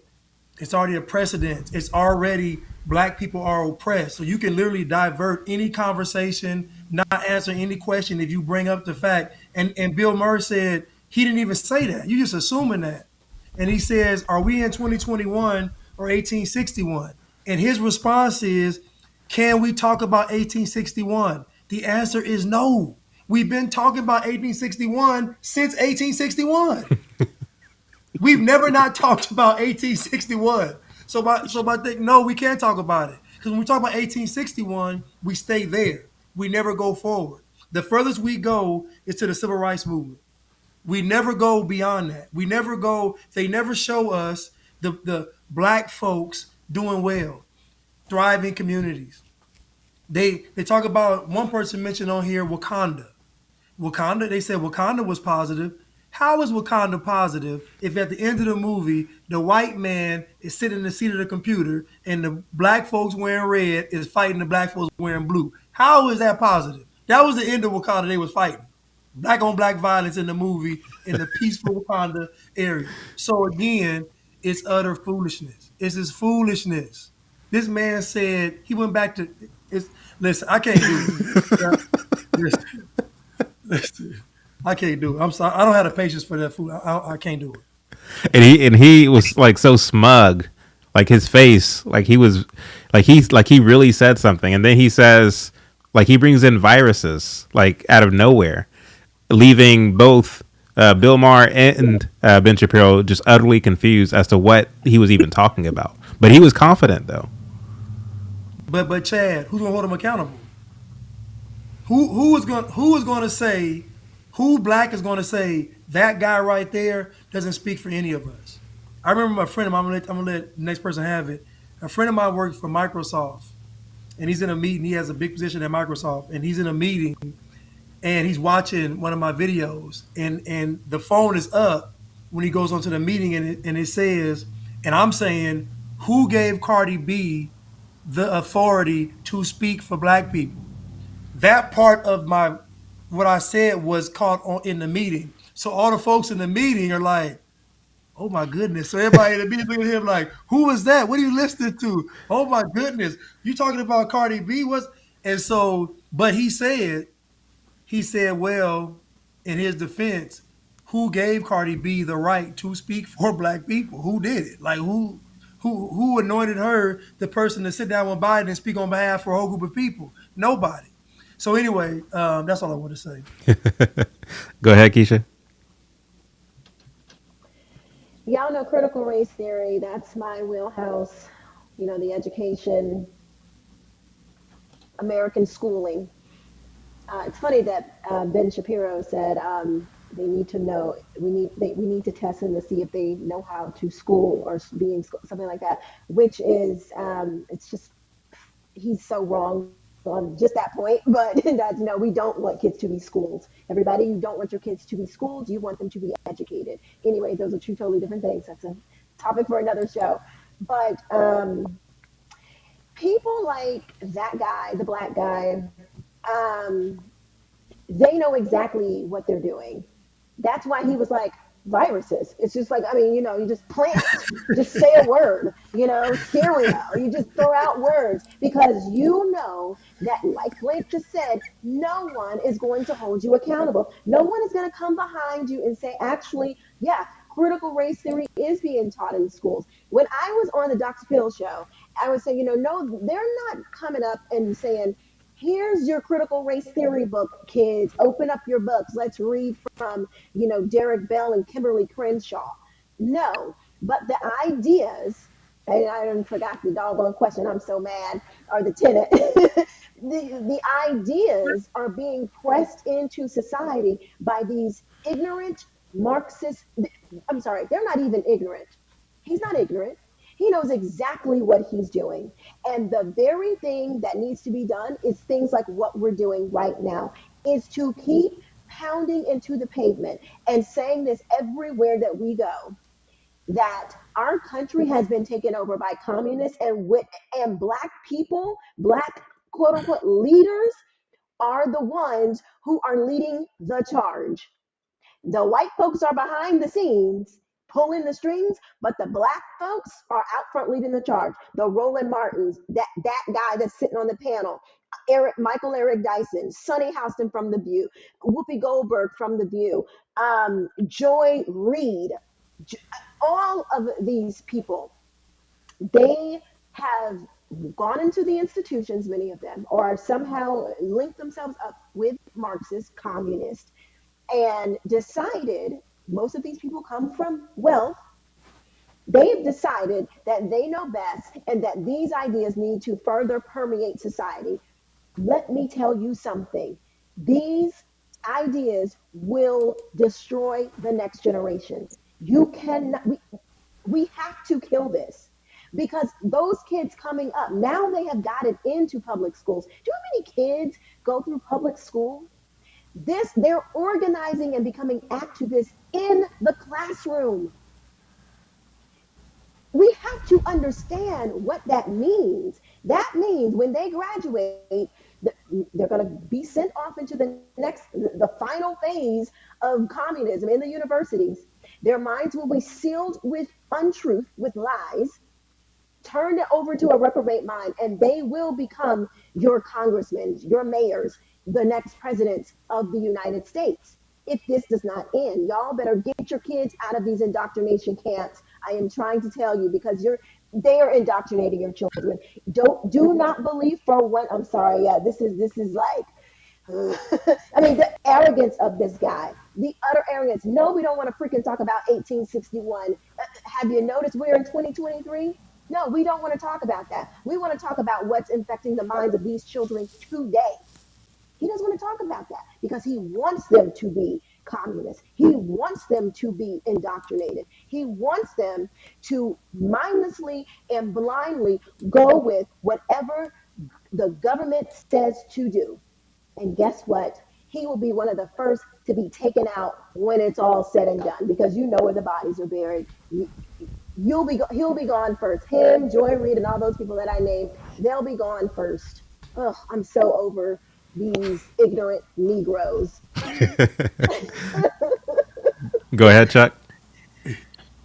The tenet, by the way, is that black culture is being confident in one's own ignorance, masquerading as intelligence.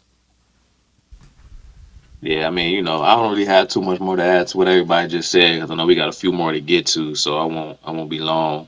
It just reminds me of some my boy Blanche, man, the comedian that he is. He say black folks, man, they get all their news from CNN, the Shade Room, or another black person that don't know nothing. Pardon the double negative. That doesn't know anything. Okay, we do know how to speak. But I'll just one thing, and I'll pass it off, man, because that junk speaks for itself. Critical race theory.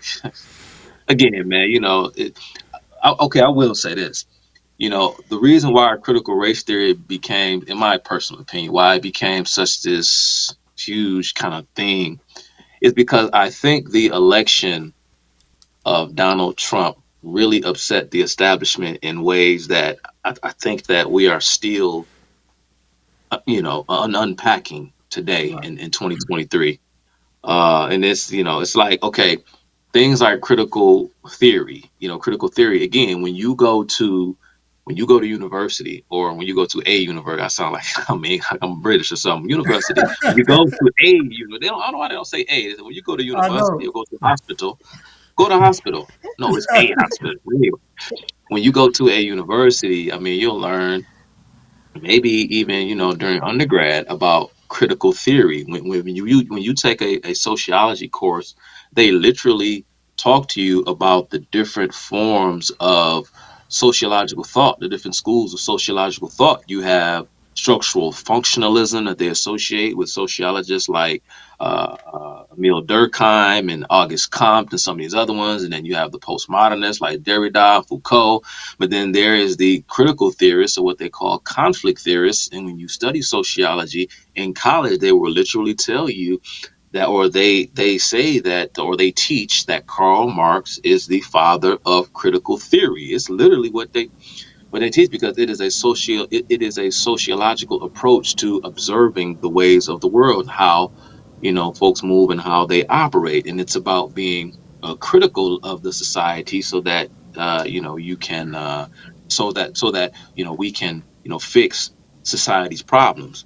If, say, for example, to counter that, if you were a structural functionalist, they determine that all things in society play a very particular role in the society, or else they wouldn't exist. Okay, because if you liken society to an organism, every part of your body serves a function, right? At least, theoretically, right? But a critical theorist will say, well, if, so say, for example, the prison system, or certain, I guess, racism, even though racism is like a moral issue, it isn't so much a institutional issue per se. But a critical theorist would look at the things that we don't like about the way we live and ask the question, why are those things there, and what can we do to alleviate or remove the things from the body politic, from the culture, from the collective, from the society that we don't like. And so this became the whole approach to studying and kind of breaking human behavior, as far as a collective is concerned, and not on an individual level, say like a psychologist would. But this is how how you do sociology. There are different approaches to it. And so you learn early on that Karl Marx is a key figure, if not the progenitor of that particular subset or sub-school of sociological thought. And so again, they try to play these games as though, again, you learn this in college. But not, again, the reason why I'm starting to trickle down to K through 12, going back to the point that I tried to make when I talked about Trump, is that it kicked into the left that, wait a minute, it ain't working. It ain't working like we thought it was working. Because when we start exposing, because we know what they've been doing on the college campuses. They've been doing it since, even before the 1960s, they were doing it. Right. But some folks, you go to college, not go to college. You can make a living, have a nice, middle class, income, raise a family. You didn't have to go to college, right? But it was there. But now they're saying, okay, well, now we need to start programming them and brainwashing them a lot sooner, because waiting until they're 18 and older isn't working. Because there are some people who still actually believe in America, who actually believe in traditional values. There are people who are actually still somewhat conservative. How is this so? After 2 terms of Obama, they thought that the progressive seal had been stamped, and now they're panicking. So teach them critical race theory earlier. And, they know that, again, Max Horkheimer, the whole Frankfurt School, they know what they're doing. Like Keisha just said, and I'm gonna pass it off. But I was looking for this tweet because I wanted to mention this tweet in response to the last question, and this reminded me of that clip with T.I. and When Was America Great, and it even kind of applies to this tenet. But I remember this tweet, and it just got me so angry. But this pretty much encapsulates it. This is Joy Reid. This is her tweeting in response to Donald Trump's State of the Union speech. This is what she said. I don't know if you all remember this. She tweeted out, church, family, police, military, the national anthem. Trump trying to call on all the tropes of 1950s era nationalism. The goal of this speech appears to be to force the normalization of Trump on the terms of the bygone era his supporters are nostalgic for. So Trump's support, and again, I know this is not, we're not trying to get into Republican Democrat politics in this conversation per se, but I'm just here to say that this is the left. They think church and family are tropes of a bygone era. Well, that's the perfect segue to tenet number 5, black culture. Let's see if I could pull this up. Black culture, tenet number 5. It insists on vice, degeneracy, and frivolousness at the expense of its own well-being. This clip I'm about to play, I'm sure all of you have seen it before, but it stuck out to me when I first saw this film, and it caused me to kind of raise my eyebrows. It's not a very long clip.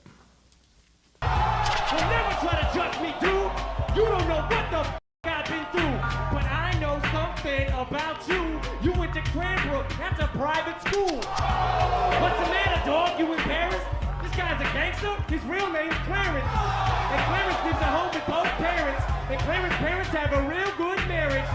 This guy don't want to battle. He's shook, cause ain't no such things as halfway crooks. He's scared to death, he's scared to look at his yearbook. Cranbrook. So Eminem obviously lacks melanin, and it goes back to what we were talking about earlier. You don't have to be black to be a subscriber to black culture. And here he is on stage in this film, 8 Mile, making fun of this guy Clarence because his parents are still together and married, making fun of him that he went to private school, so he got a decent education, making fun of him because his name is Clarence, a traditional name. And again, what Eminem is tapping into with that line, with that bar, is this idea that black culture, like, there is no space for decency in black culture. You will be made fun of. You will be outed as a square, as a lame, whatever the case may be, if you have a functional, intact family. Keisha, what say you? I mean, I think we can see that in so many things. You know, just like I was saying earlier, I was made fun of for speaking well. People still, you know, kind of look at me if I walk into certain settings. They're like, you know, they have to do a double take. You know, I mean, which is like, you know, it's like I don't even pay it any attention anymore. It's just like, because it's happened for so long. But again, I think people want to. They would rather, it's easier to do. It's easier to do that because that's been like out in society for so long.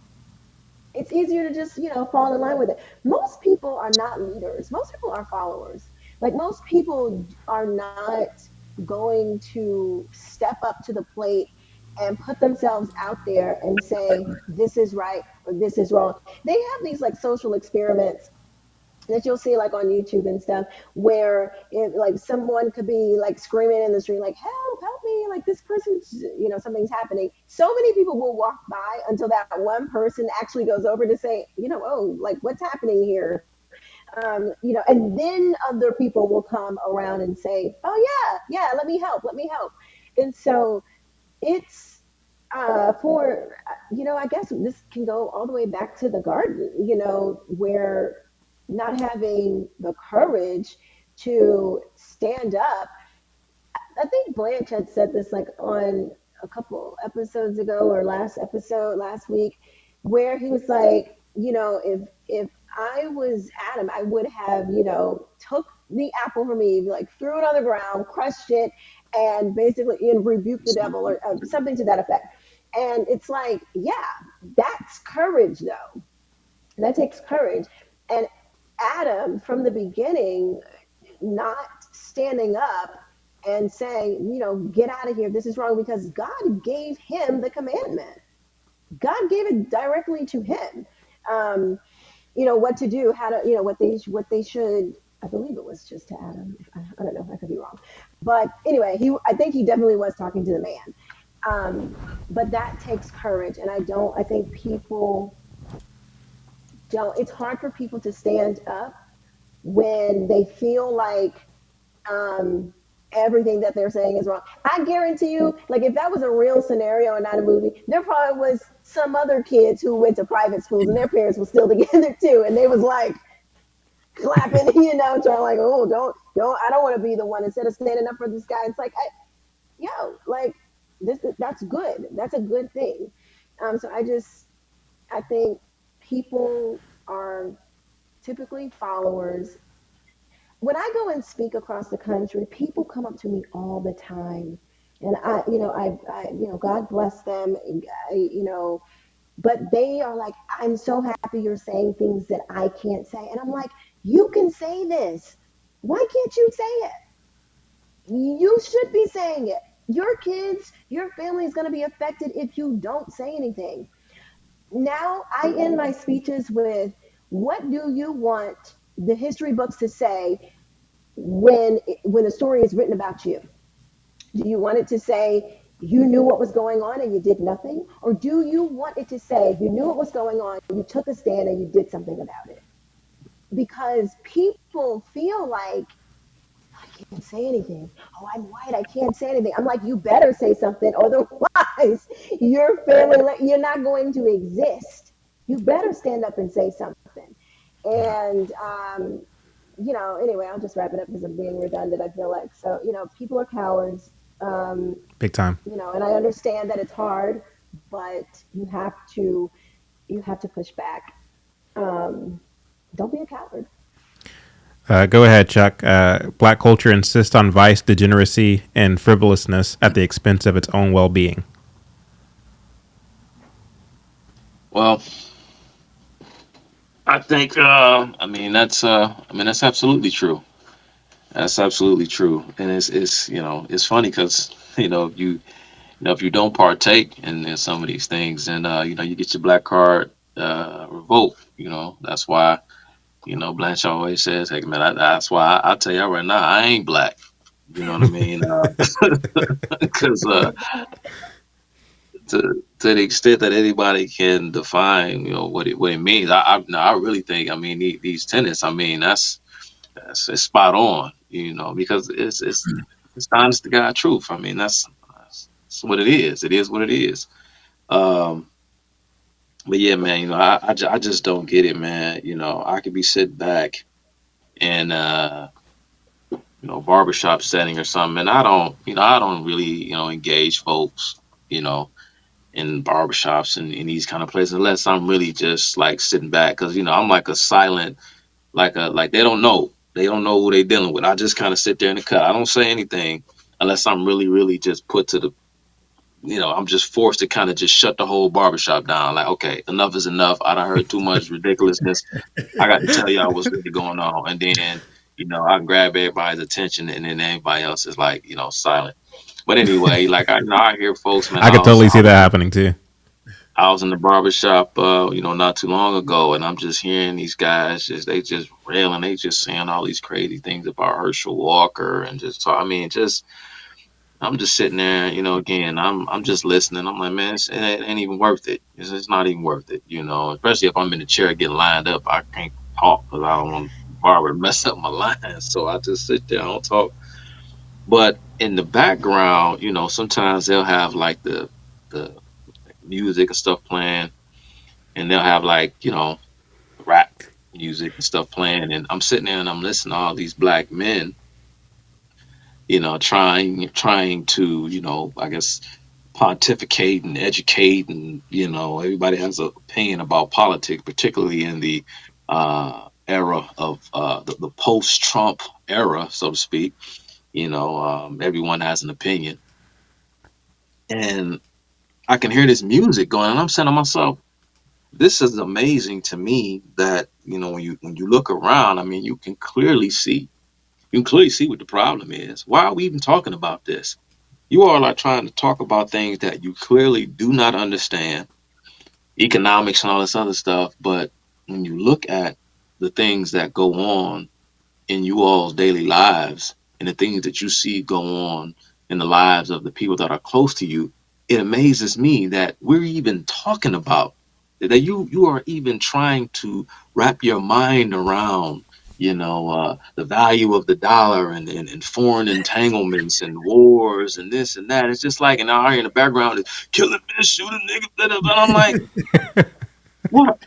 The Like Bland said, man, optics. what are we doing? It's just insane. Like, what really? Like, what are we doing, man? Y'all don't know what the problem is, but again, uh, you know, black folk, our morality again flows downstream from our socio economic status, because how one views the world is the result of you know their social standing, their social class, because everything is based upon material. It's just the materialist doctrine that is the Marxist worldview. And so, again, black people are not expected to be, and they don't enforce the kind of self-regulatory mechanisms upon themselves to be moral, because it's just too hard. They got a way out. Not only when they hear it in the culture with the rappers and everything else. I mean, you got the intellectuals, the people that they admire, the social activists that they admire, the martyrs that died for the cause, and the social activists that are still with us today. They, circle the wagons around these folk. They give them cover. They give their dysfunction ideological cover by dressing it up in intellectual speak. Right. So they 100%. don't have to. They don't have to change. They don't have to. They don't have to. They don't feel the need to. Why? That's so Because funny though. at That at is the end of the day, Keisha, like again, y'all, we're not guilty. We're not guilty. It's the system in society is white. It's not us. We're not guilty. Yeah. They're guilty. Say I wasn't born with a silver spoon in my mouth, Miss Hawkins. Y'all seen the scene in was it New Jack City? Yeah. yeah. Nino Brown was in the stand. It ain't his fault. He was born this way. He was put in this situation. He wasn't born with a silver spoon in his mouth. So what else do you expect? But he can speak on geopolitical Exactly. activity. Exactly. Go ahead, Yeah. Blanche. Can you Yeah, read it again? yeah, black Because culture insists on vice, degeneracy, and frivolousness at the expense of its own well-being. I think Keisha mentioned earlier about Trump had the platinum plan and Biden had the lift every voice and sing plan. Trump's plan was 500,000 businesses and then 3 million jobs. Joe Biden's plan was two-piece biscuit, mashed potatoes, and string beans. In a So, crack pipe. and a crack pipe. But the irony is that number four, is that number five? The 10 and number That's number five? 5. Yeah. So it's almost, and what I think you're saying really is the indulgence or compliance to black culture is going to come at your detriment. And so we see that the black church has literally sold out to the Democratic Party. We know that all the media, most of the movies, most of the act, just think about it. The athletes, the actors, the entertainers, most black politicians, everybody that's a who's in the black community is all for the decadence of black culture. And like Chuck said, you all are talking about all this stuff, but you're listening to music that's telling you to go and destroy yourself.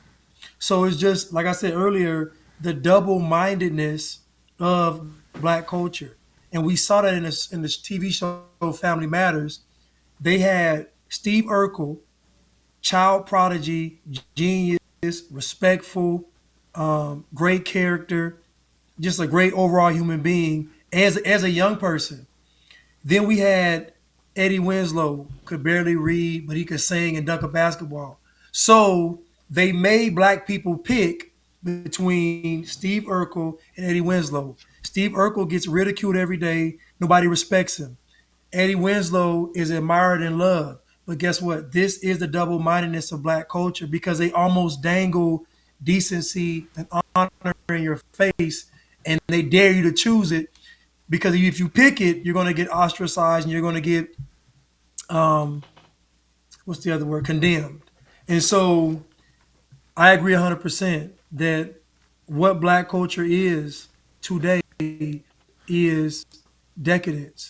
What it was before was just our forefathers and foremothers being decent, believing in God, working hard, laying a foundation, leaving a legacy. It really didn't have a color attached to it.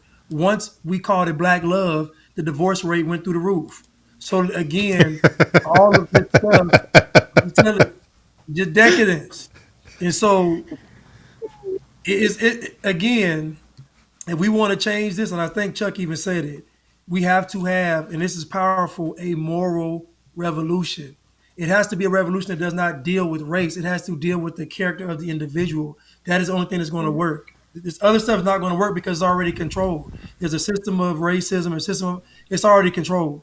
Yeah. The moral revolution is what's going to take place because that means the individual is going to say no to all this propaganda and these narratives. Any other way is going to be more chaos and confusion. Right. Yeah, I remember too. Yeah, I remember the scene in Boys in the Hood. And I like Boys in the Hood overall as a film, even though John Singleton, God rest his soul, was a flaming leftist. I mean, I thought there were some good points in the movie Boys in the Hood, but there were some things that again, you can see it. You can see it shining through, like when Furious Styles, Trey's dad, goes to Compton and he's standing out there on his soapbox trying to preach to the hood, and you got the age kind of dialectic thing going on when the older guy is saying it's the young guys that's destroying the neighborhood, and the young dude is saying, well, what am I supposed to do when this dude over here trying to kill me? I'm gonna kill him before he kill me, and this and this and that. What does the thing that Furious Styles said? And it's the one thing that stood out the most to me during that scene when when they were talking about crack and guns and everything else. And what did Furious Styles say? He said, but y'all gotta think about this, brother. We don't own no ships. We don't own no boats. We ain't the ones bringing that in here. You know what I'm saying? What's going on? Why is this happening? Because they want you to kill yourselves. Think, young brother. And so again, it's supposed to be like this positive moment, you see. But if you believe, okay, black folks, man, we don't own no ships, we don't own no boats. Again, you're still a victim. A victim by nature has no accountability. It can't just be they keep shipping it in, they keep bringing it in. It's like, okay, well, if I am just destined to be this way. It just breeds hopelessness because what can you do? Yeah. Because you're just one person, you're just a small thing, and it's a big world, and all these, things are going on all around you that you don't control. So you may as well just say the hell with it, because you don't own no ships and you don't own no boats. Chuck with the segues. Number 6, black culture blames others for its own failures and conditions. I don't even gotta say nothing. Y'all can skip me on this one. I just said And it. Walmart, you should be absolutely ashamed of yourselves. You are the reason that our communities lack the investment that they have. We should not have to go out of our communities to find jobs. We should not have to go out of our communities to get medicine.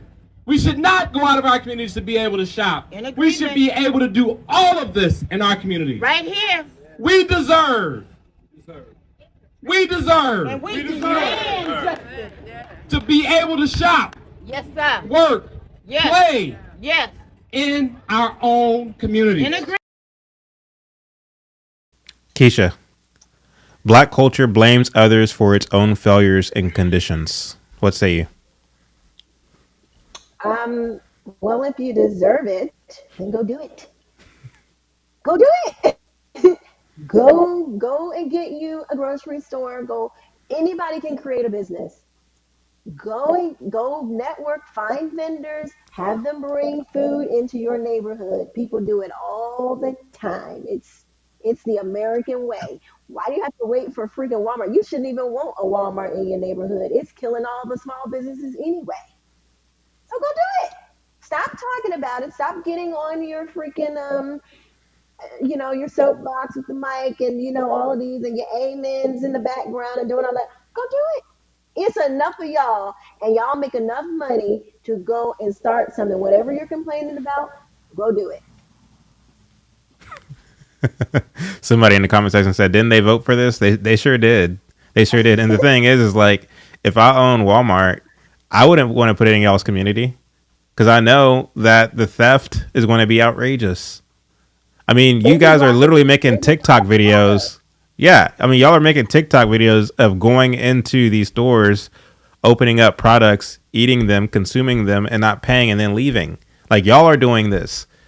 If I'm a business owner and I see this, why would I want to come into your community and set up shop? Like, why would I want to do that? Chuck. Black culture blames others for its own failures and conditions. What say you? Tenet number 6. Absolutely. Absolutely. It's what we've been talking about. It's everything that we've been talking about. And I again, people, they don't have the foggiest idea. People say, well, the reason why, for example, there's so much, crime in urban areas that are predominantly black is because there is a lack of, economic opportunities, right? Then you look at the economic circumstances of some of the political, policy positions that a lot of black folks support, like the mandatory minimum wage. We have known ever since the first minimum wage. I think it was the what was it called? The something Bacon Act. I think it was 1930. I don't know. I'm going off the top of my head. I could be completely wrong here, but we've known since the first minimum wage acts were put into place that these things, they disenfranchise blacks because it prices them out of the labor market. We've known this for a very, very long time, and if you cannot, grab hold to the first economic rung, then you can't get out of the gate. You can't get your life going. Essentially, because you damn near have to have a 4-year degree just to get hired in as a barista at a Starbucks, because no one is willing to pay someone who's unskilled and uneducated a minimum wage. But how are you going to build up your employee resume if no one is willing to hire you? It's just black folks are just so ignorant politically. It's just insane. And then they throw around these cockamamie terms like livable wage that mean absolutely nothing. Those terms mean absolutely nothing. Again, they just do not understand. And what builds strong economies are not resources. This is another thing that I hear a lot. Black folks always talk about how we need more money, we need more of this, we need more of that. What builds strong economies are not resources. What builds strong economies are strong cultures. Again, if you look at a country like Japan, Japan is virtually devoid, relatively speaking, when it comes to other countries in terms of natural resources. But it is one of the strongest, mightiest industrial economies in the world because of Japan's culture. The reason why there are no economic opportunities and there aren't any Walmarts in the neighborhood goes back to what Chad said. Y'all ain't gonna break up and steal my stuff. There is a lack of economic opportunities in these predominantly black areas because there's so much crime. The lack of economic opportunities don't create crime. The crime creates a lack of economic opportunity. I'm going to read you. I remember this story. This was from a couple of years ago, and it made national news because it was so unfortunate. Destiny Harrison had established herself as a young entrepreneur in her native of Baltimore. Y'all remember this story? Mm-hmm. The 21-year-old had not only opened up her own salon, the Madam D Beauty Bar, but had become one of the youngest owners of a black-owned salon in the country. And, the rest of the story goes, I can continue on reading the article, but I don't want to be too long. But she ended up getting murdered. She was shot in the head in front of her business. Tragically, Harrison was shot and killed inside the bar before Christmas, days after she told the police that she feared for her life and her business. Harris was found on the floor for so long, suffering from gunshot wounds to the head, according to CBS Baltimore. She later died in an area hospital. Again, my boy I'm probably Blanche's biggest fan. And I find myself talking like him sometimes in regular during the day. But like Blair said, man, ain't nobody finna fool with y'all, man. Ain't nobody coming to fool with y'all. Y'all killing again. I do not owe anyone in the so-called black community or another black person anything. I'll be damned if I open up a business and try to give back to the community and y'all come and shoot me.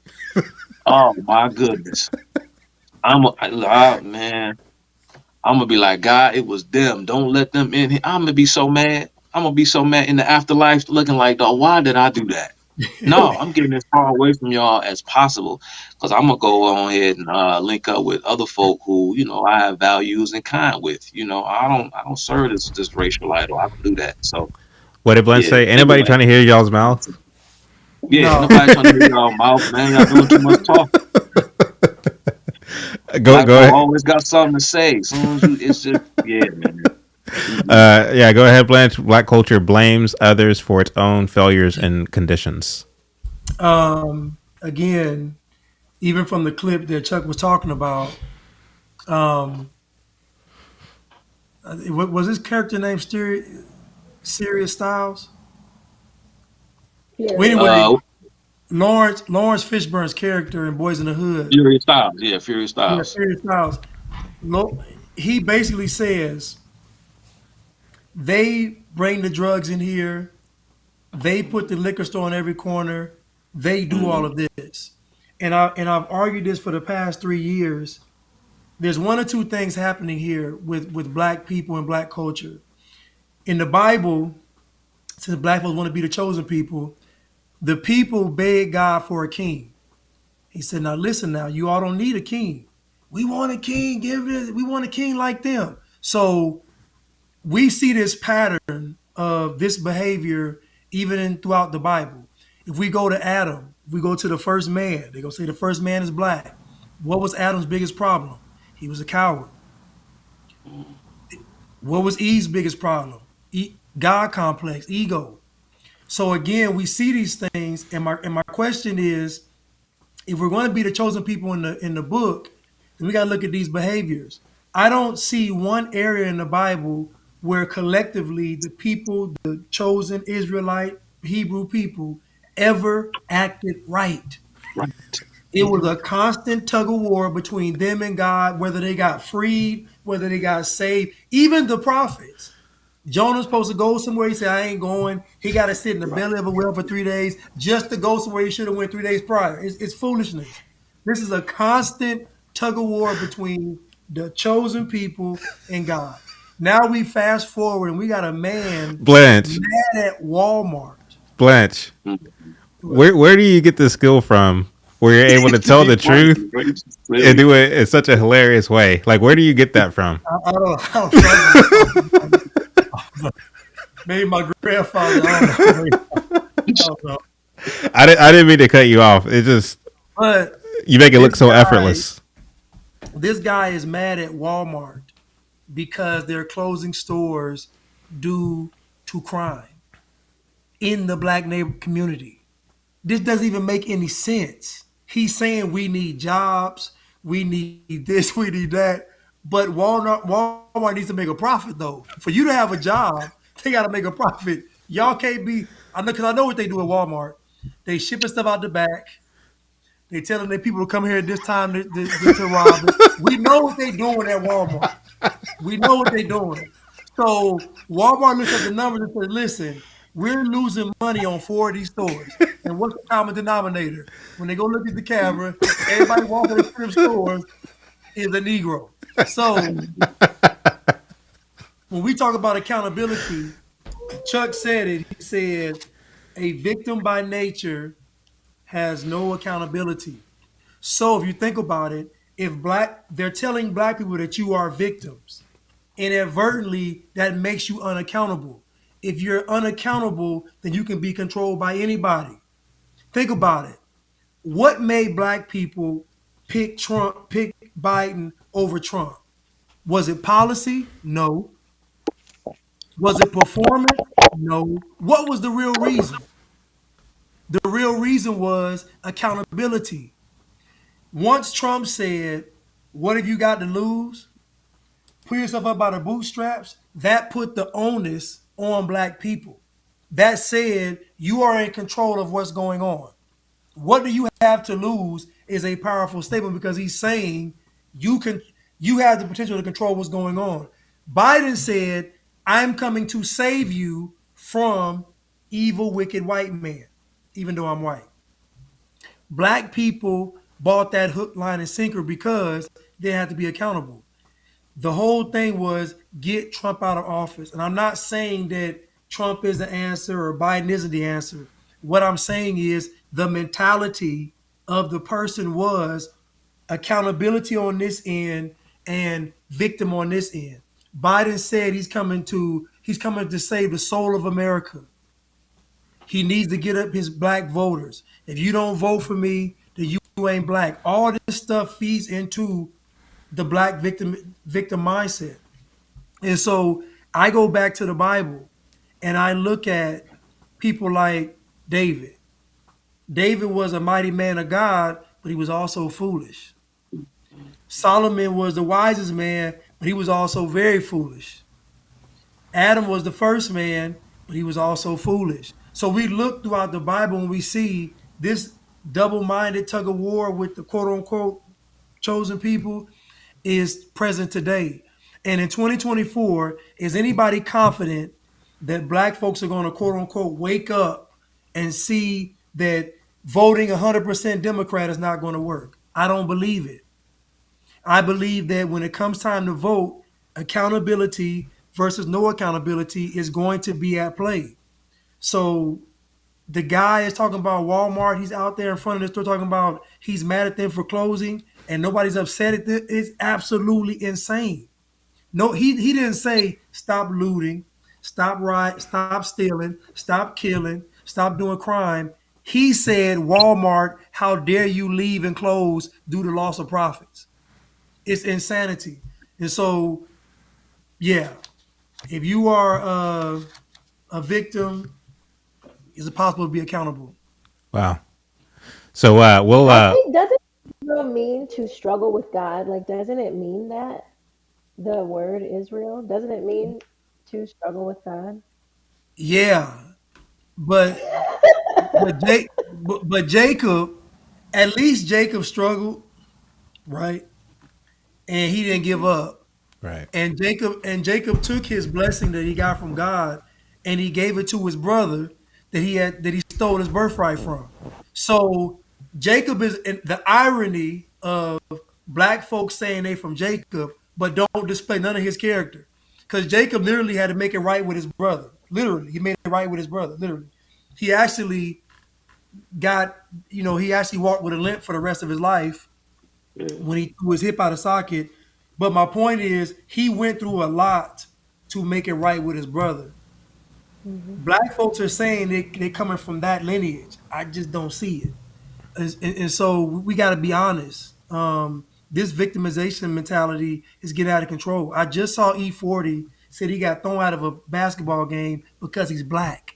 I'm like, E40, you've been to 1,000 basketball games. Why would they pick today to throw you out unless you did something? And of course, the witnesses said he was being, very foolish. Extremely foolish. Yeah. So we're going to go quickly through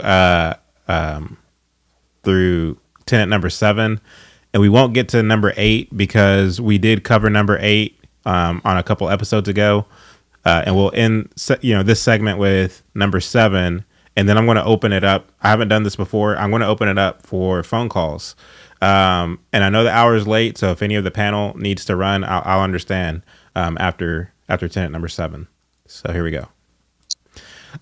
Tenet number 7. Black culture relies on the validation and affirmation of self-righteous white liberals for a false sense of empowerment.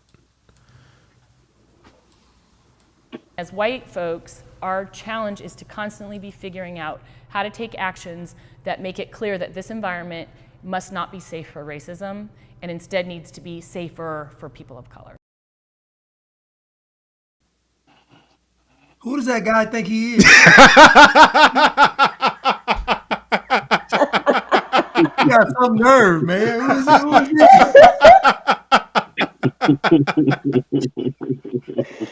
Oh my gosh. Talk about white Oh. privilege. Goodness. No, but like, I mean, looking at him, I mean, I don't know, but by the looks of this guy, I don't know that this is somebody who can make society safer for me. You know what I'm saying? Right. And I think that if that were true, that someone like him needs to make society safer for me, that says a lot more about me than it does about her. If that makes sense. I mean, yes, this is a cringy white liberal lesbian feminist who's sitting up there saying that. However, for all the black men who listen to that and say yes and amen, that says more about how they're pathetic than it does about her cringiness as a white liberal. Go ahead, Blanche. Oh yeah, Malcolm X said it best when he said that the black community is controlled psychologically. He said like a whole list of things and otherwise. So basically, he said the white liberal controls the black community, and it's true. The clip I mentioned earlier, the white liberal said he hates black conservatives, and it's okay. If he says he hates black people, he's racist. But if he hates black conservatives, he's okay. So again, the white liberal controls the black consciousness.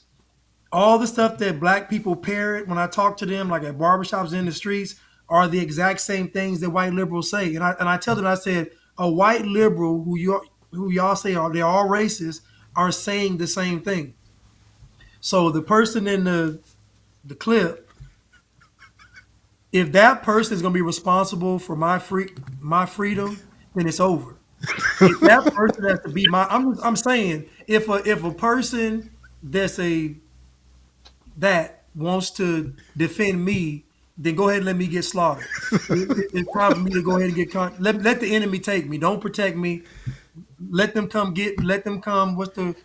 I guess are we in the Jim Crow era still? Let them come lynch me. Let them come get me. Because again, that's utter foolishness. I'm done. I would have played one more time before you go, Keisha. Before you, because it's only like 12 seconds long. Okay. As white folks, our challenge is to constantly be figuring out how to take actions that make it clear that this environment must not be safe for racism and instead needs to be safer for people of color.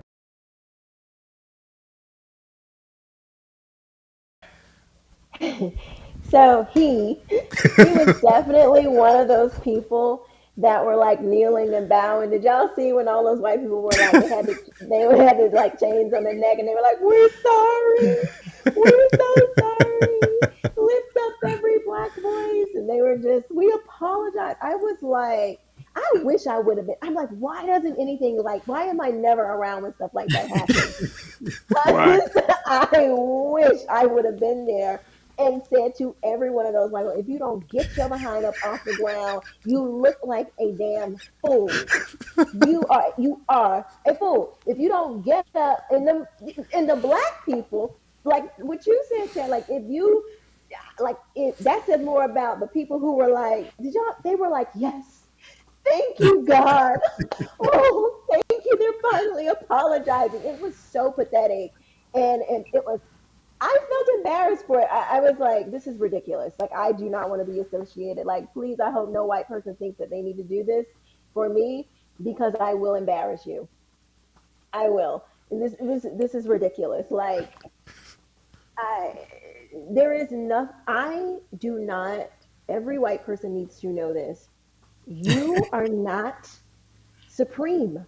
Okay? I don't need your amen. I don't need your cosign. I don't need anything other than I need the same things that everybody else needs. I don't have some special need. I don't have some ethnic Gnosticism, or I have some special knowledge or a special need other than, other people have. I don't need you to come to my rescue. Okay? Like, I'm good. I'm cool on that. I'm good. I find it disrespectful, and I find it just ridiculous. And on that note, y'all, I am sitting in this like little still, my back is like killing me. So I'm going to run, but I wish I could stay. I'm so serious. I wish I could stay for the call. But you guys have a great rest of the night. I love you all for watching. Thank you all for the chat help and being in the chat. Is so wonderful talk. I love my co-host. I will see you guys later. Thank you, Keisha. Thanks. Chuck, what were your thoughts? Yeah, I probably got to take off here too. Or maybe sit for one call. We'll see. But yeah, again, it's the God complex, man. It's funny that just to speak of Malcolm for a second, Blanche brought him up and how critical Malcolm was of white liberals. But the irony is that white liberals loved him. They loved him then, and they love him now. Same way, white liberals, they loved Malcolm. They also loved, they loved Dr. King, even when black folks were like, hey, no, thank you. We're good here. King and his cohorts and Schnick and other groups, they went after the youth.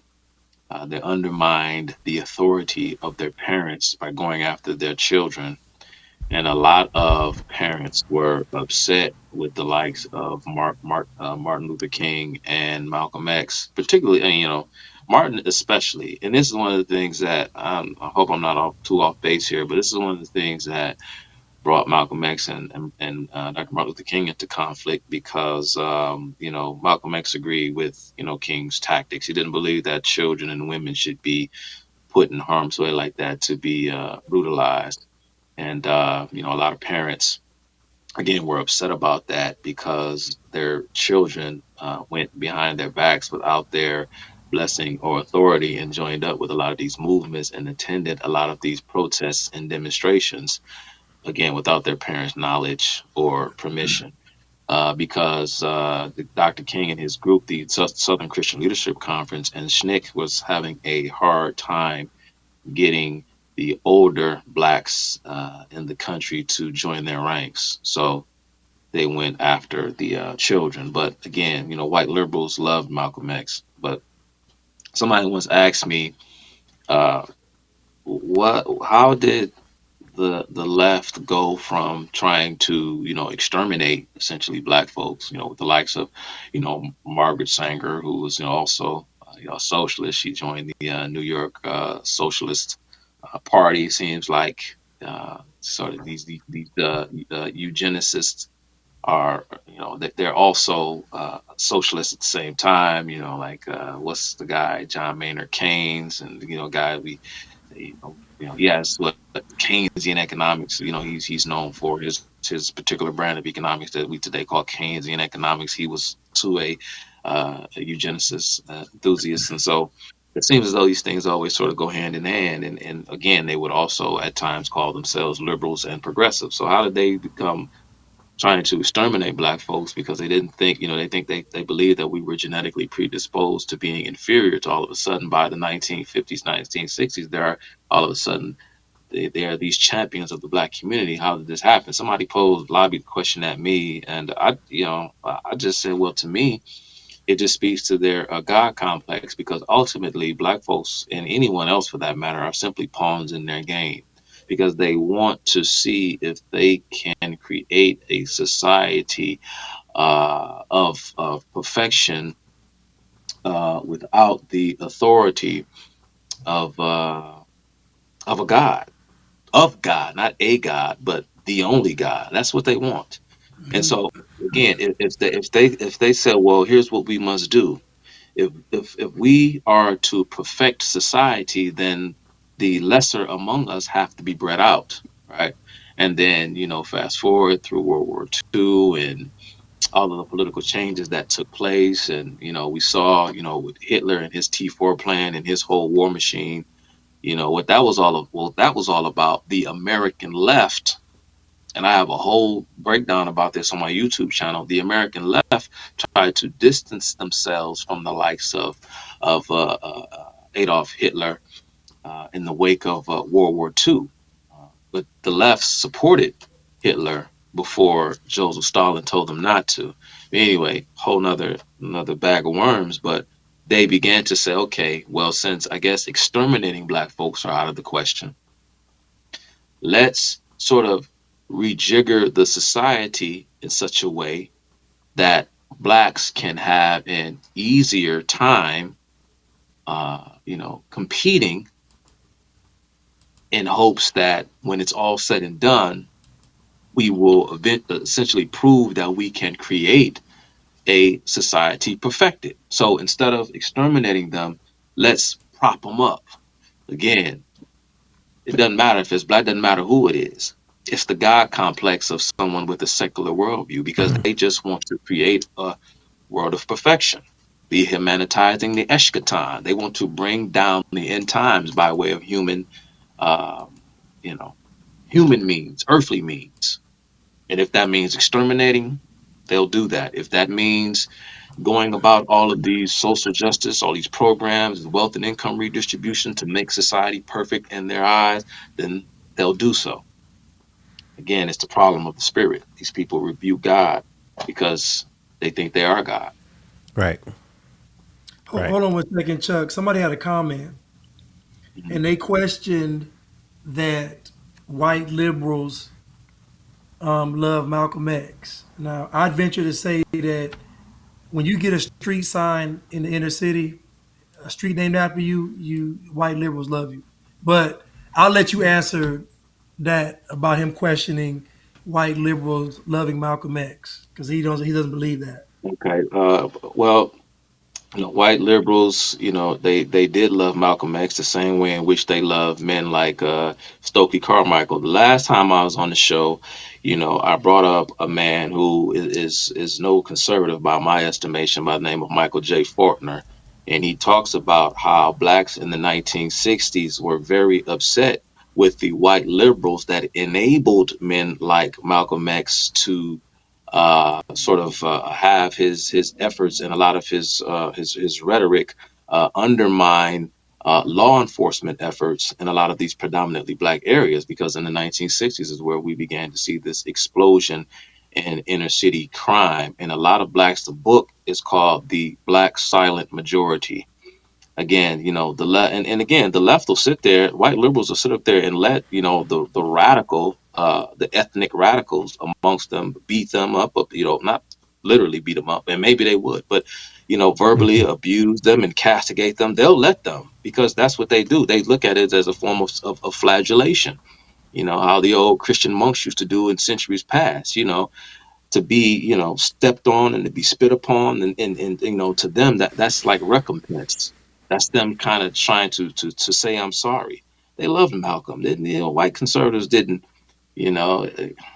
Again, and someone in the comment talked about when Malcolm X came back from Mecca. I have a whole talk on my YouTube channel about that, about how when Malcolm came back from Mecca, he started the organization called the Organization of Afro-American Unity.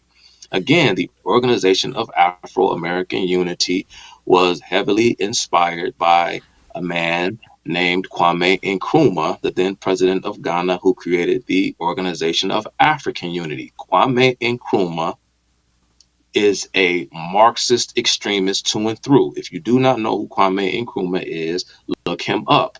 Malcolm X, when he became Sunni and he came back from his Hajj, Malcolm X began to link up with other non-Muslim leftists for the purpose of this kind of collective international sort of racially based uprising in the same mode of this kind of internationalism that was being pushed by the Soviet Comintern. The likes of Che Guevara and Fidel Castro and Kwame Nkrumah and what have you. Malcolm X was no conservative by any stretch of the imagination. I don't care. You can sit up there and you can talk about how as a Muslim, and even as Christians, I mean, Muslims and Christians have certain things in common when we look at how we expect human beings to behave in the world. But just because Malcolm portrayed himself as this man who was this strict devout Muslim does not mean that he was politically conservative by any stretch of the imagination. He was far from it.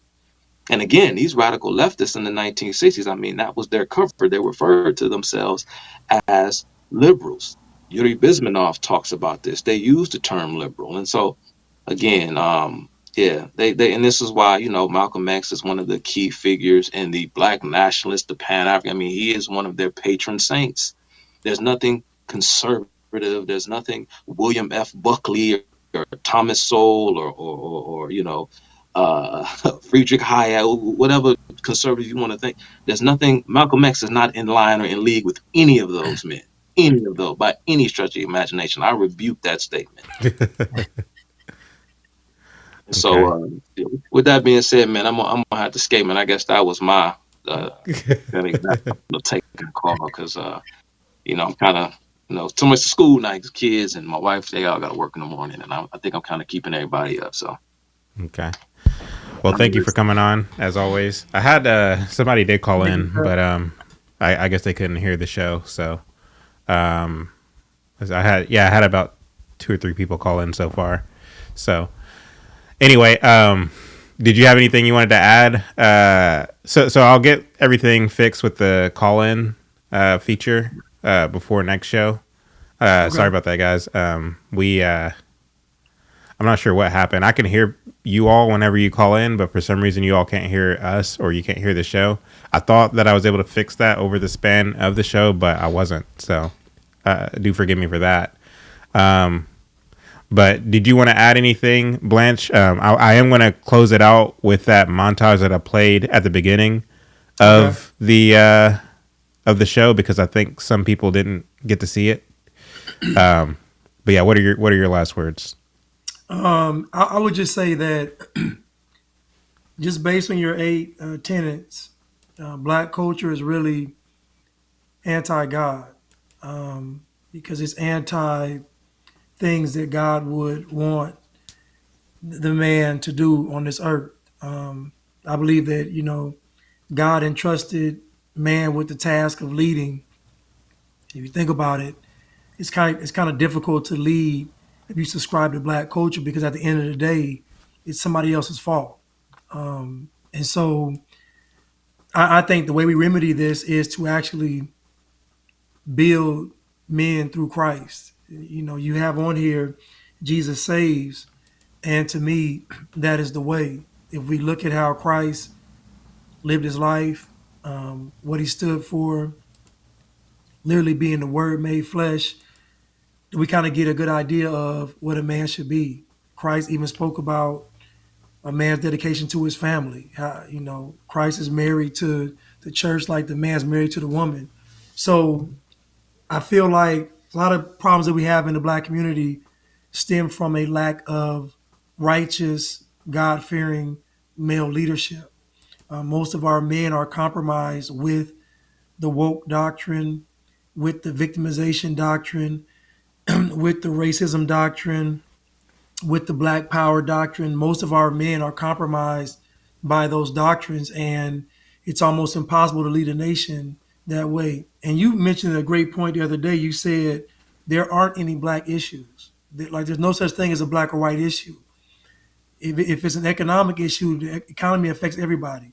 If it's a social issue, it affects everybody. So there's not really a issue based on race. But the media, the propaganda machine, the social engineers, the communists, the Marxists, they all are making it seem like there's separate issues between white and Black, and they're trying their hardest to make you believe that. And I'd venture to say that if you subscribe to the notion that you are oppressed, you are a victim, you are literally saying that God isn't real. Wow. Yeah. You are literally saying that God is sovereign, but I'm in this situation. So you can't serve 2 masters. Right. You can't, even the children of Israel that were working for Pharaoh, they should have even said, instead of begging and pleading, they should have said, we're not doing this.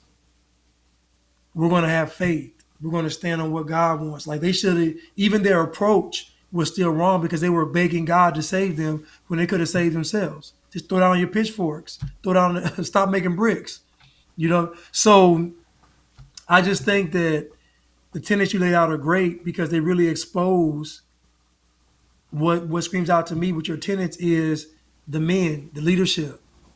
And how can we be successful if the men subscribe to Black culture? It's impossible. Who can T.I. lead? And I'm not picking on him, but who could Killer Mike lead?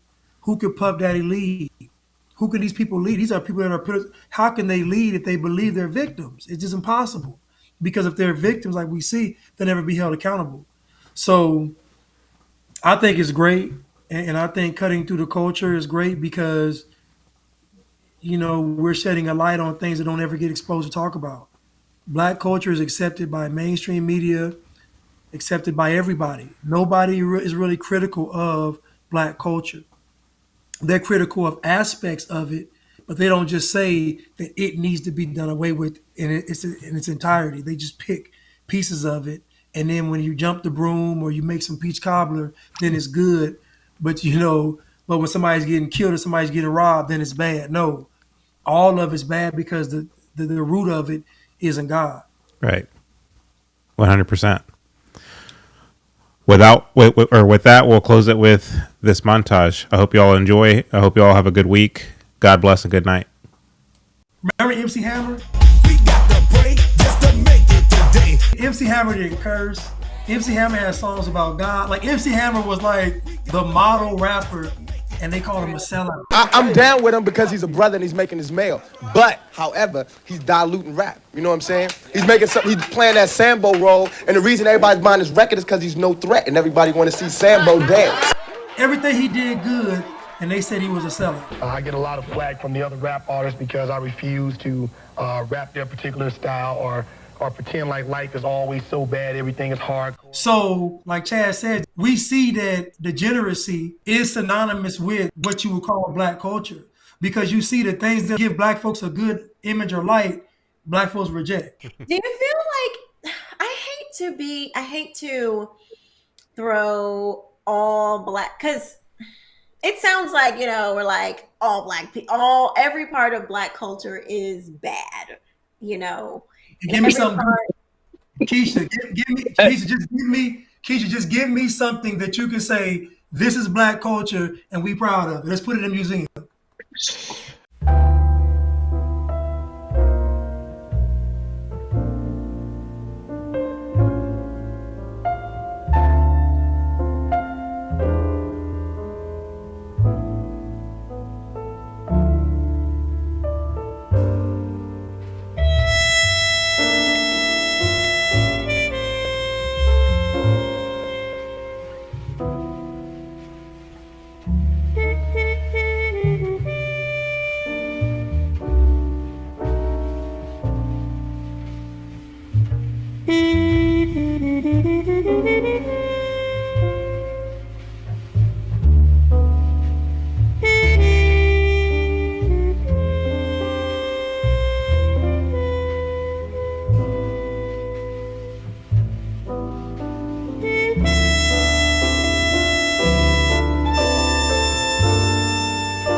My mama, I put her through so much. We've been through everything together. I've been going to jail since I was 11. I caught 3 gun cases, you feel me? Juvenile, I had juvenile life. This real training right here, you feel me? If you ain't heard about that 4 trait shit, you don't know. If you know, you know, you feel me?